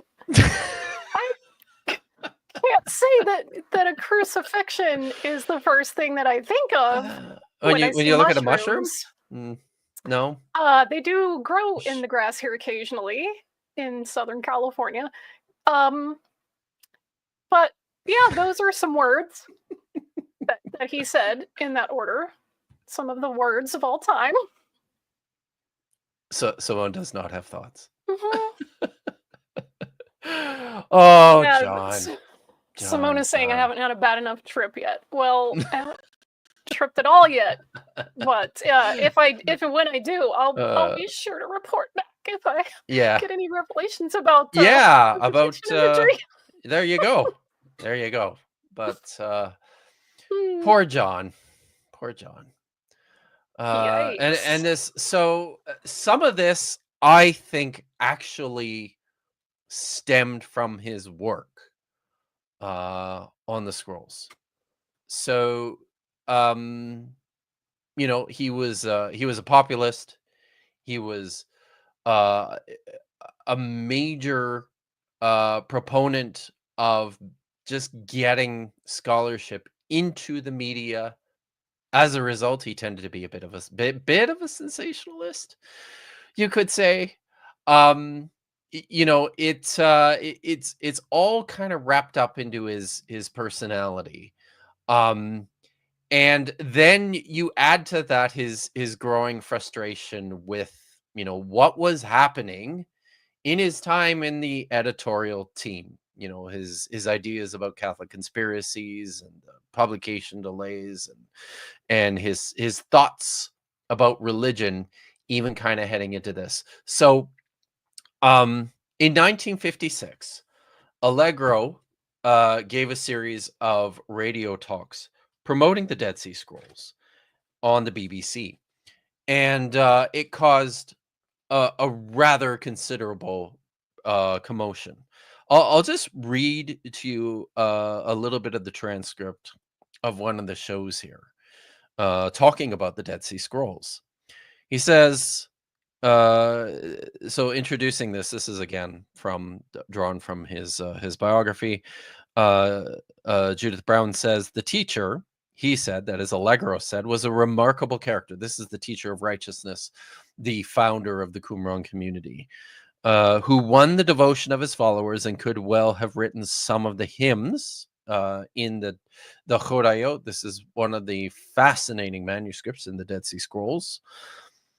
He could have written some of the hymns found in the scrolls and instituted the rules of the monastery. In this broadcast, John went on to say this, but most remarkable, says John Allegro, most remarkable of all is his manner of death, the death of the teacher of righteousness, and the significance attributed by his disciples to its consequences. Probably hardly a decade after they had established themselves in their simple buildings at Qumran, the terrible Janaeus, the wicked priest, as they called him, stormed down to their new home, dragged forth the teacher, and as now seems probable, gave him into the hands of the Gentile troops to be crucified. Already in Jerusalem, this Jewish tyrant had displayed his bestiality by inflicting the same awful death on 800 rebels. And a Qumran manuscript speaks in shocked tones of the enormity of this crime. For to a Jew, the death was the most accursed of all, since the body normally found no resting place, but was left to molder on the cross. But when the Jewish king had left, and peace descended once more on Qumran, the scattered community returned and took down the broken body of their master to stand guard over it until the judgment day. For they believed that the terrible events of their time was surely heralding the visitation of God himself, when the enemies of truth would be scattered and the kingdom of heaven come on earth. In that glorious day, they believed their master would rise again and lead his faithful flock, the people of the New Testament, as they called themselves, to a new and purified Jerusalem. So just to be clear, Allegro is providing a pretty liberal read of the contents of a lot of the Dead Sea Scrolls in his description of the teacher of righteousness, this description of the community. But early on, you could see how deeply, how much Allegro really wanted to make this connection between the writers and collectors of the Dead Sea Scrolls community and the members of the early Christian church. Is it more or less certain that the teacher founded the community and wasn't just prophetized? Sorry, I'm shorthanding this. So we don't know. It's thought that if he was not the founder of the community, he was certainly a founder in the mythologized sense of the term, that he was really the community figurehead around whom they rallied in developing some of their ideas about particularly the last days. I wonder often if that teacher of righteousness was Judas ben Hezekiah. It's a thought. There have been a number of thoughts about whether or not this was a figure that we can identify from the historical record. We just don't know. The teacher of righteousness, what we do know is, and this is based on what's discovered in the Dead Sea Scrolls, the teacher of righteousness was a member of the Jerusalem priesthood at some point in the mid-2nd century, who was he and his followers were disenfranchised by the priesthood and ended up going and living out in the wilderness, and developed this expectation for the last days. And they were, they claimed to have been actively persecuted by the ruling high priest at the time. So but we have not great records about anything that was taking place in the 2nd century BCE. So just to kind of put a bow on some of this. Allegro initially did some pretty solid work. He had good intentions, even though some of it was more than a bit slapdash, shall we say. Yeah. And then, fast forward all these years, and suddenly he's talking about Jesus mushrooms. Yeah. What is Yeah. the precipitating factor there? Because it seems like his early career was doing fairly well, and then he takes a lot of heat for putting out his slapdash work, and then all of a sudden it's like, what? Yeah. I think one of the, and I kind of want to end with this, one of the big things that pushed him in this direction, I think, was the work that he was doing on the collection of manuscripts that he had. As I mentioned, most of the not quite, but the vast majority of the so-called Pesherim in the Cave 4 collection were part of Allegro's lot. So he was reading, he was looking at these texts. He was already, and they're super fragmentary, right? So he's able to identify particular scriptures. He's able to see that the community is providing novel interpretations on some of these scriptures. So he's already conditioning himself on this expectation that this is a community that's reading text through a cipher, that they've developed these coded messages on the basis of their scriptures. And he kind of, I think, in his way of thinking, naturally just extends that to what's taking place in the New Testament, right? And he's not the only one to do this. It wasn't that long after Allegro that another Dead Sea Scroll scholar by the name of Barbara Thiering, in the late 1980s, early 1990s, she taught at the University of Sydney. She wrote a book and propagated a very similar idea that early Christianity was this form of coded ritual purity, very similar to what I think she identified it directly with the people who wrote and collected the Dead Sea Scrolls. And what she did was she aligned key terms in the Qumran manuscripts with key terms in the New Testament, and then just read them both beside one another. It's wild. It's really wild. It seems so odd to me because Qumran was a very isolated community. They were very concerned with community purity and cleanliness. To think that had the kind of far-reaching impact on early Christianity, to me, is a bit of a stretch, we'll say. It's a bit of a stretch, yes. We could say that. It's Stretch Armstrong levels here, so it may have reflected some common themes, but I'm not seeing it, and I just find these kinds of connections tenuous at best and just total horseshit at worst. Like I said, Vish, he was the first mythicist. But probably not the first mythicist, but it's the same sort of. He was Amon Hillman before Amon Hillman, but it's well, except for the being gross, but that's a totally other thing, right? But it just to give you a taster, just to give you a sense. So this is I'll read a little bit from this is Florentino Garcia Martinez's and Ibert Tickler's text and translation of 4Q171. This is the Psalms Pesher A. This is one of the manuscripts that Allegro was reading, deciphering in his time while he was working on the text from Qumran, while he was working on DJD Volume 5. Column 2, it reads like this: they will die by the sword, by hunger, and by plague. That's Psalm 37, verses 8 to 9.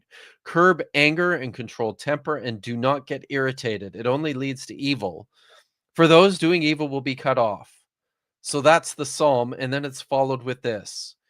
Its interpretation concerns all who are converted to the law, who do not refuse to convert from their wickedness. For all of those who resist to convert from their sin will be cut off. And then it continues with Psalm 37, verse 9. And it's just following the text in order here, right? But they who hope on Yahweh will possess the land. Its interpretation: they are the congregation of his chosen ones who carry out his will. Psalm 37, verse 10. A little while, and the wicked will be no more. Psalm 37, I will stare at his place, and he will no longer be there. Its interpretation concerns all the wickedness at the end of 40 years, for they will be completed, and upon the earth no wicked person will be found. Psalm 37, verse 11. And the poor shall possess the land and enjoy peace in plenty. Its interpretation concerns the congregation of the poor, who will be tough out the period of distress and will be rescued from all of its snares, all the snares of Belial. Afterwards, all shall possess the land and enjoy and grow fat on everything enjoyable to the flesh. And it goes on and on like this, right?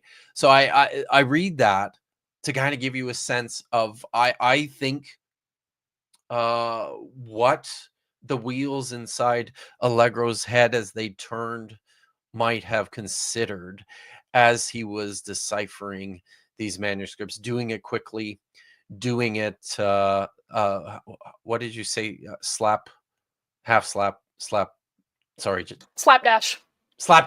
Yes, doing it in a slapdash manner. Yeah. I think it helps us to understand really how Allegro arrived at where he did with the sacred mushroom and the cross, given where he came from. Budding, brilliant, promising Semiticist and philologist, member of the editorial team assigned to decipher, transcribe, and translate the Dead Sea Scrolls.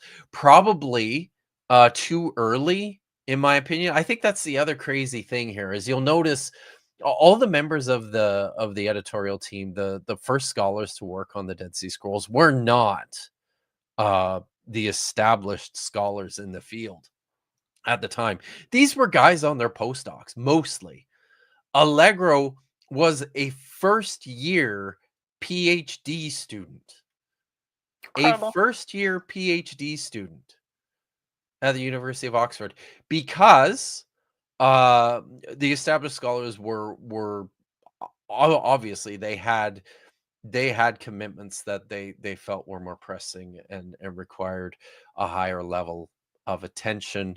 But I think, he probably did not possess the institutional and the scholarly maturity to be able to navigate some of the questions that were undoubtedly fluttering around in his head while he's doing this work, right? That's the tough thing about like your academic track is like you get in, you get your feet wet, you're learning all this stuff, you're really excited, but you don't know enough to know that you don't know what you need to know.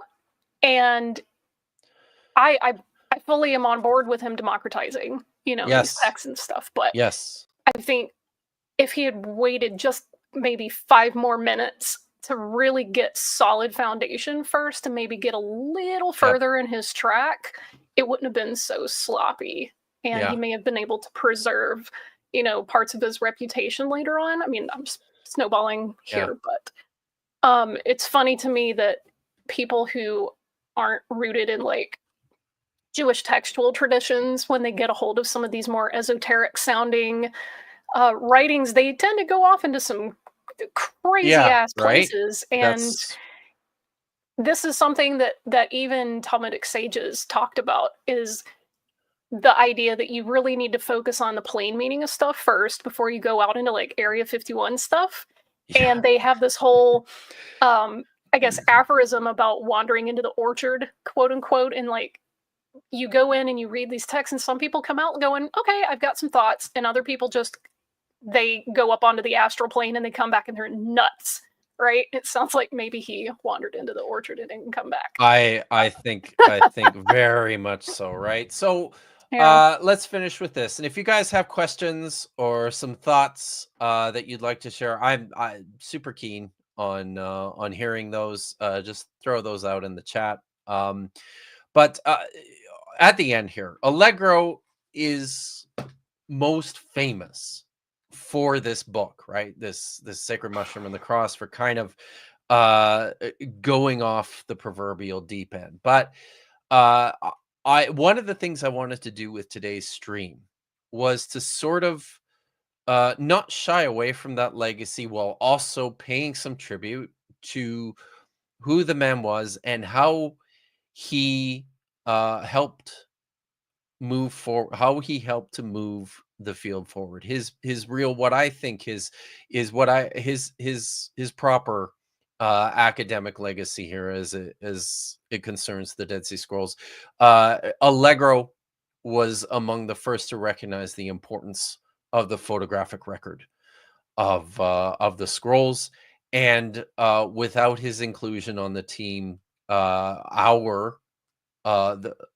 long-term preservation of these texts, the photographic record that we have of these texts, would be much poorer as a result. He was among the first popularizers of biblical scholarship and the scrolls. He wrote this first very, very good introductions to the Dead Sea Scrolls. This was published in 1956, and this still holds up.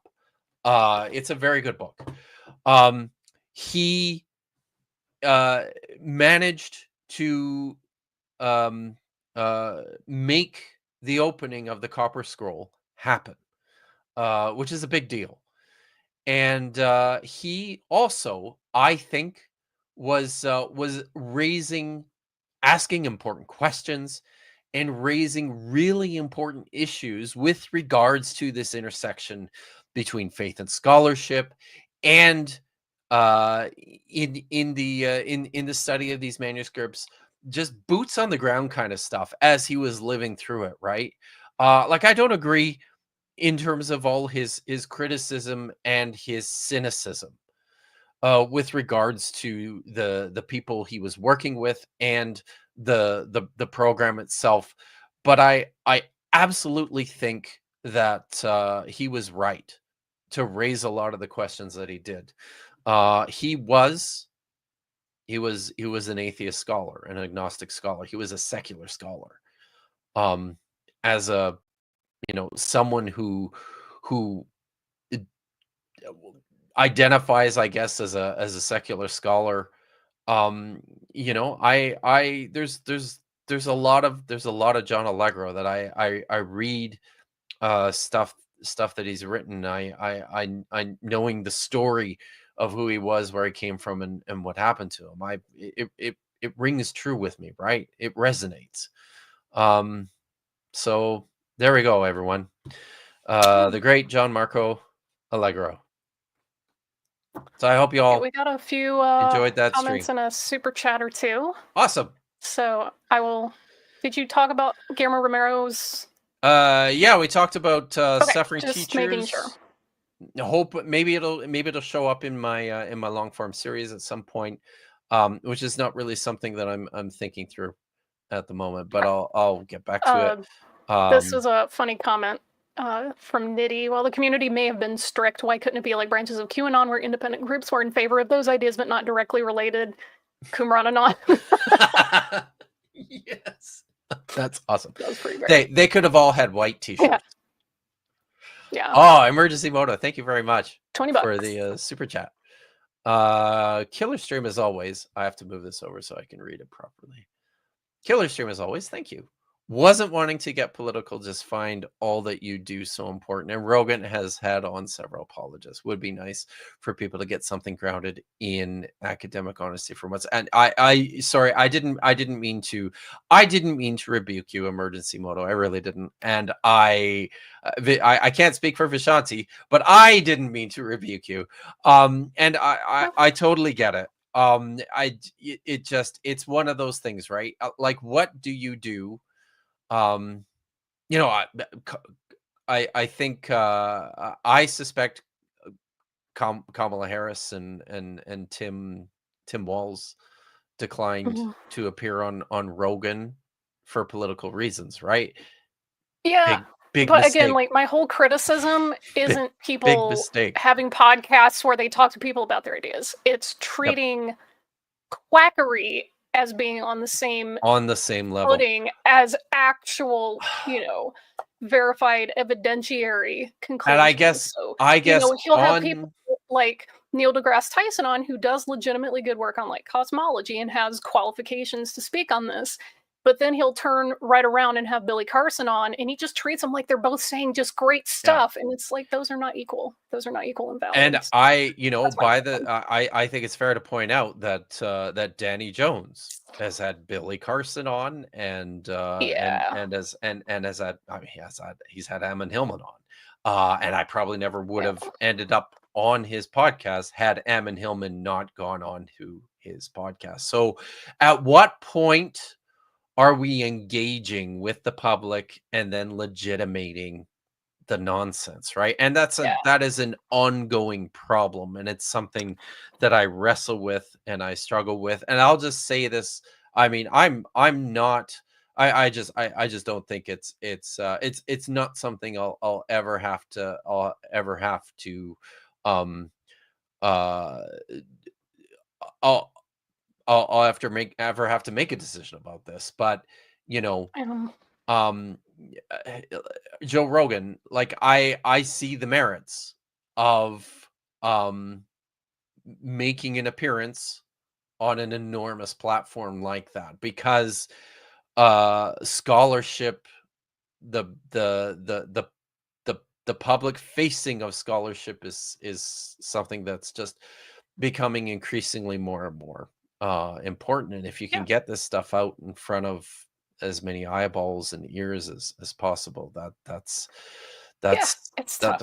yeah. But your emergency moto, your desire to see Kip's platforming spread wide is recognized and seconded. So. I very much appreciate your support, and the fact that any of you think that I'm ready to get a call from Joe Rogan in the next. You never know. Crazier things have happened. I guess you never know. I just let's put that one back up there.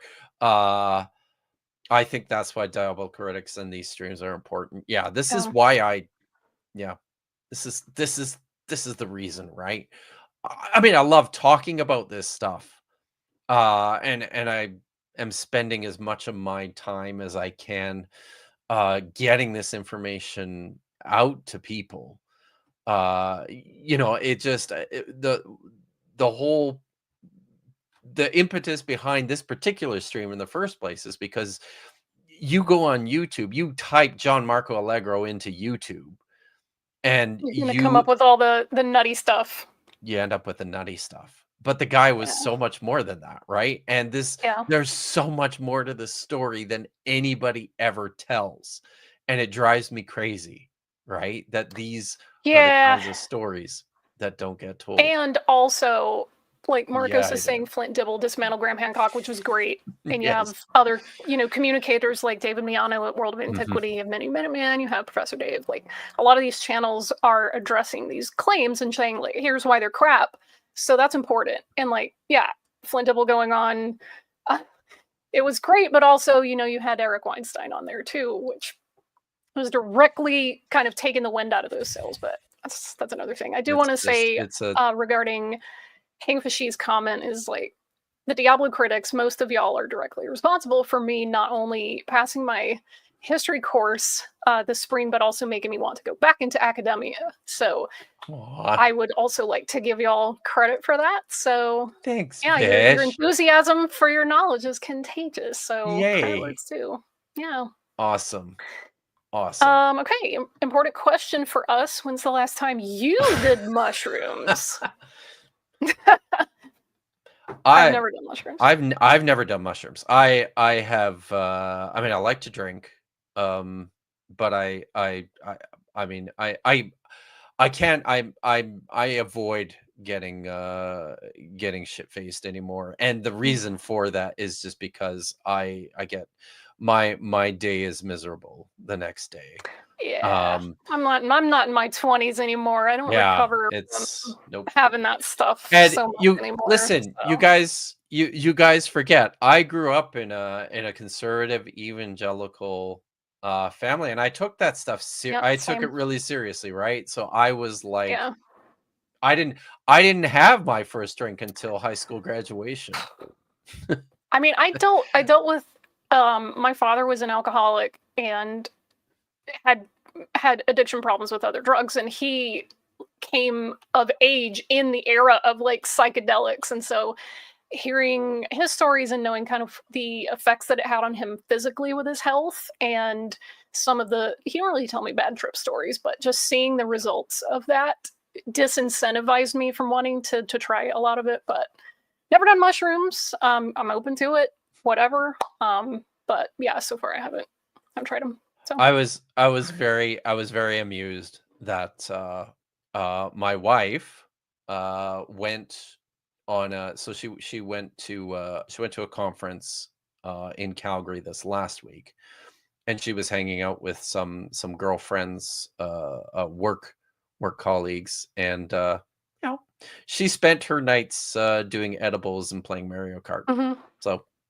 right on. good Sounds like for a her. great evening to me. Sounds like a great evening to me. But Take an edible and yeah, play video games. I mean, yeah. she's that's on the wild end of the spectrum for me. I'm a pretty Woo. I'm Video games and I'm edibles, not a crazy. yeah, Calm down. it's not. I'm all about the natural high, y'all. Getting on my mountain bike, breaking bones and having concussions. Such a There's nothing nerd. like it. You're such a nerd. Okay, wave of mutilation for two Australian Aussie dollars. butts. Yeah. Yeah. Thank you for the super chat. I don't know Brian Rescues. Do you know this name, Vish? Brian Moresco, I do not. Should we Google him? I'll Brian. Google later. Okay. I don't forget because I'm starting to get like are fajita you- blind and it's consuming my thoughts. Oh dear. So, But I'm sorry that I do not know who that is, but I will look him up. And you should ask again and in a future stream and do it for free. Or Steve Fish is Williams gonna... sent a $5 super sticker with like an anthropomorphic lemon wearing sunglasses and then maybe some kind of fluffy green cauliflower. I don't know what other critter that's supposed to be, but thank you, Steve. Thank you, Steve. For your sticker. Really appreciate it. Yeah. Hank Fishy for $20. Thank you very much. Recently saw an exhibit of ancient Greek sculptures, such as the boxer in color. Very striking. Was wondering if this could also be applied to the standing stones. Were they just blank or were they decorated in color? Ooh. That's a great question. Boy, that really is a great it's question. Actually a really good question. Yeah. And it's not something I have thought of. So for those who are not totally clear on what Hangfish is talking about here, standing stones are Canaanite. I think they're more broadly Mediterranean, but not super broadly Mediterranean. These are stones that are oftentimes set up on end. They tend to be large rocks. They're often carved, but not always. These are aniconic objects that were used in ancient Near Eastern religious ritual. Most scholars tend to think that they represented deities of some sort. That tends to be where I go. These are the in the Hebrew biblical text. In the Hebrew text, these are distinguished as matzabah throughout the text. These are standing stones. They find them all over the place in Syro-Palestine. And super interesting thought about whether or not they were actually painted or decorated or just, just rocks. And I guess we'll never know until we find one that has some evidence of dye or color or paint on it. Yeah, that's a great question though. And I'm going to I haven't oh no, I have. I did already write that chapter, but I'm super interested in that. So I am going to go back and maybe take a look and see if there's any discussion of this in the literature. As far as I know, Making me want to do it too. That's making me want to go dig through the literature. Simone, oh my God. talking about the matzah, the matzah boat, and the standing stones made me think of Chasson Gabriel. This is a rock. It's a meter tall. It's been painted with Hebrew script. It's mostly nonsensical chains of these weird visionary experiences. It's got a lot of what appear to be sort of early Jewish Christian spiritual religious tropes in it. I personally think it's a modern forgery. And not just an ancient person doing the mushrooms and no. But this is I have to tell you live this. Tweeting on a standing stone. I have to tell you this. So I used to, when I worked in Norway for the Biblical Text Older Than the Bible project. The project leader was Torleif Elgvin. I think I told you, you'll probably get a chance to. Yeah, you told me about Torleif. Him. Yeah, he's the close stalker. Mm-hmm. So Torleif Elgvin is a peculiar man, but he's a very, very good, very widely published Dead Sea Scroll scholar in Norway. Some of the stuff he writes is, but he wrote this article 8, 9, 10 years ago or so about the Chasson Gabriel, and his theory about this is that this was an ecstatic utterance of a prophet, and the reason why, in the first place, it's hard to read, and in the second place, the reason why lots of because this is sort of a feature of the text, is that the concepts and what happens in the flow of the text it's very hard to connect. It's super just fragmented word salad is a good description of it.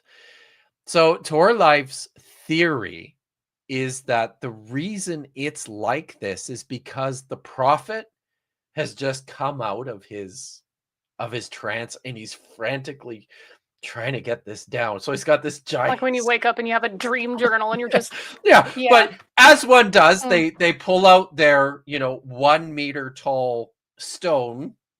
Yeah, as you do. They're kicking around and gotta get it down.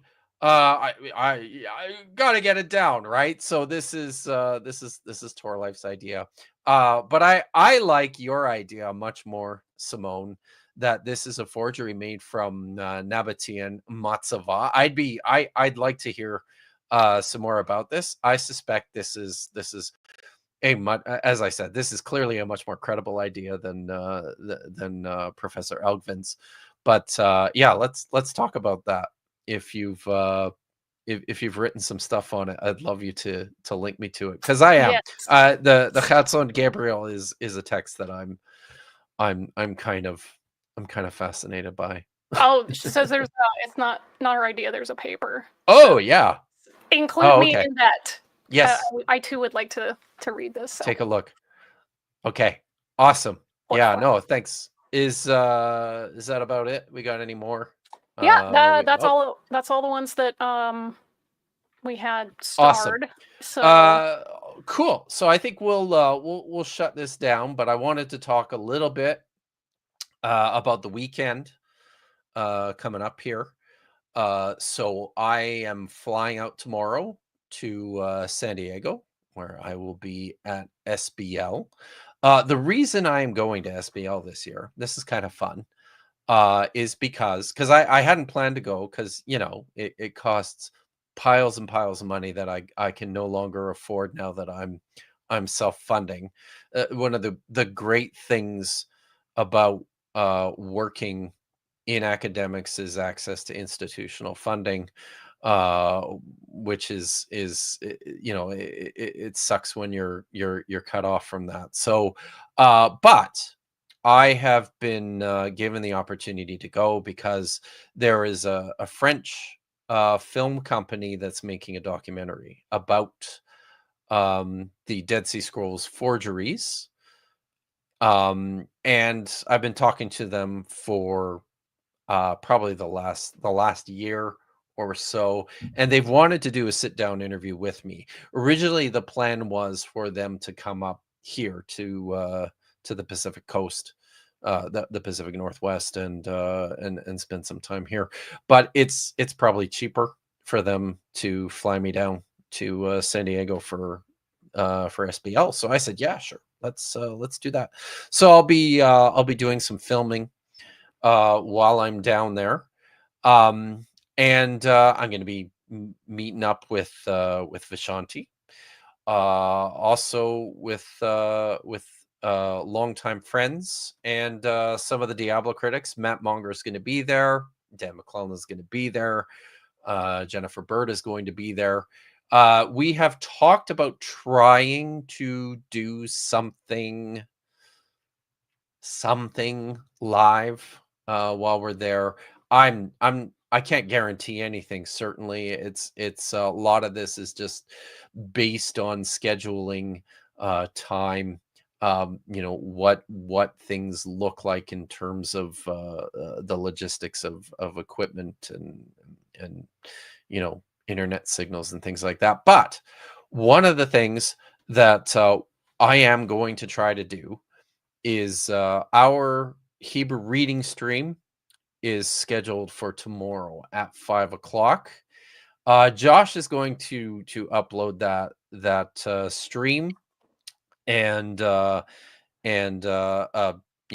people through our bi-weekly Hebrew readings. We're working on the story of Balaam right now. And if I get settled in the hotel early enough, then I and my roommate, Professor Joel Karitko, will be calling in live from SBL for our Hebrew reading stream. So look forward to that. I'm not even sure that we'll be able to call in, but I'm hoping that'll happen. And then if anyone is in the San Diego area and wants to connect, reach out. Maybe the easiest way to do that would be on Sunday evening, November what date is that? Vish, is that the 24th? The 20? asking me like I have that off the top of my head. It is the 24th. Why don't you have that off the top of your head? Sure. You're supposed to know this stuff. Yeah. So on November the 24th, one of the things that's happening at SBL this year is there's going to be a scholarly panel review of Satan's Guide to the Bible, which should be a lot of fun. Cannot Sadly, wait. I'm glad you're gonna be able to go. I am not, sadly, because What? it's on Tuesday, so it's which sucks. I know that sucks. Oh wait, are you hanging out till Tuesday? Or are you I thought that was on Sunday. No, what's Monday. happening on Sunday? Yeah, I know. It's the I thought it was on lamest. Monday. Was I making that up? You might have been. I might have told you that by accident because I suck. But it is on Tuesday, which is super lame. Maybe I should double check. What time on Tuesday? I think it's in the. I think it's. Let me look it up right now. I'm just Okay, it better be in the looking at- morning because my train leaves in the afternoon, and I don't really miss that. Actually, maybe the easiest thing to do here. Okay. What does this say?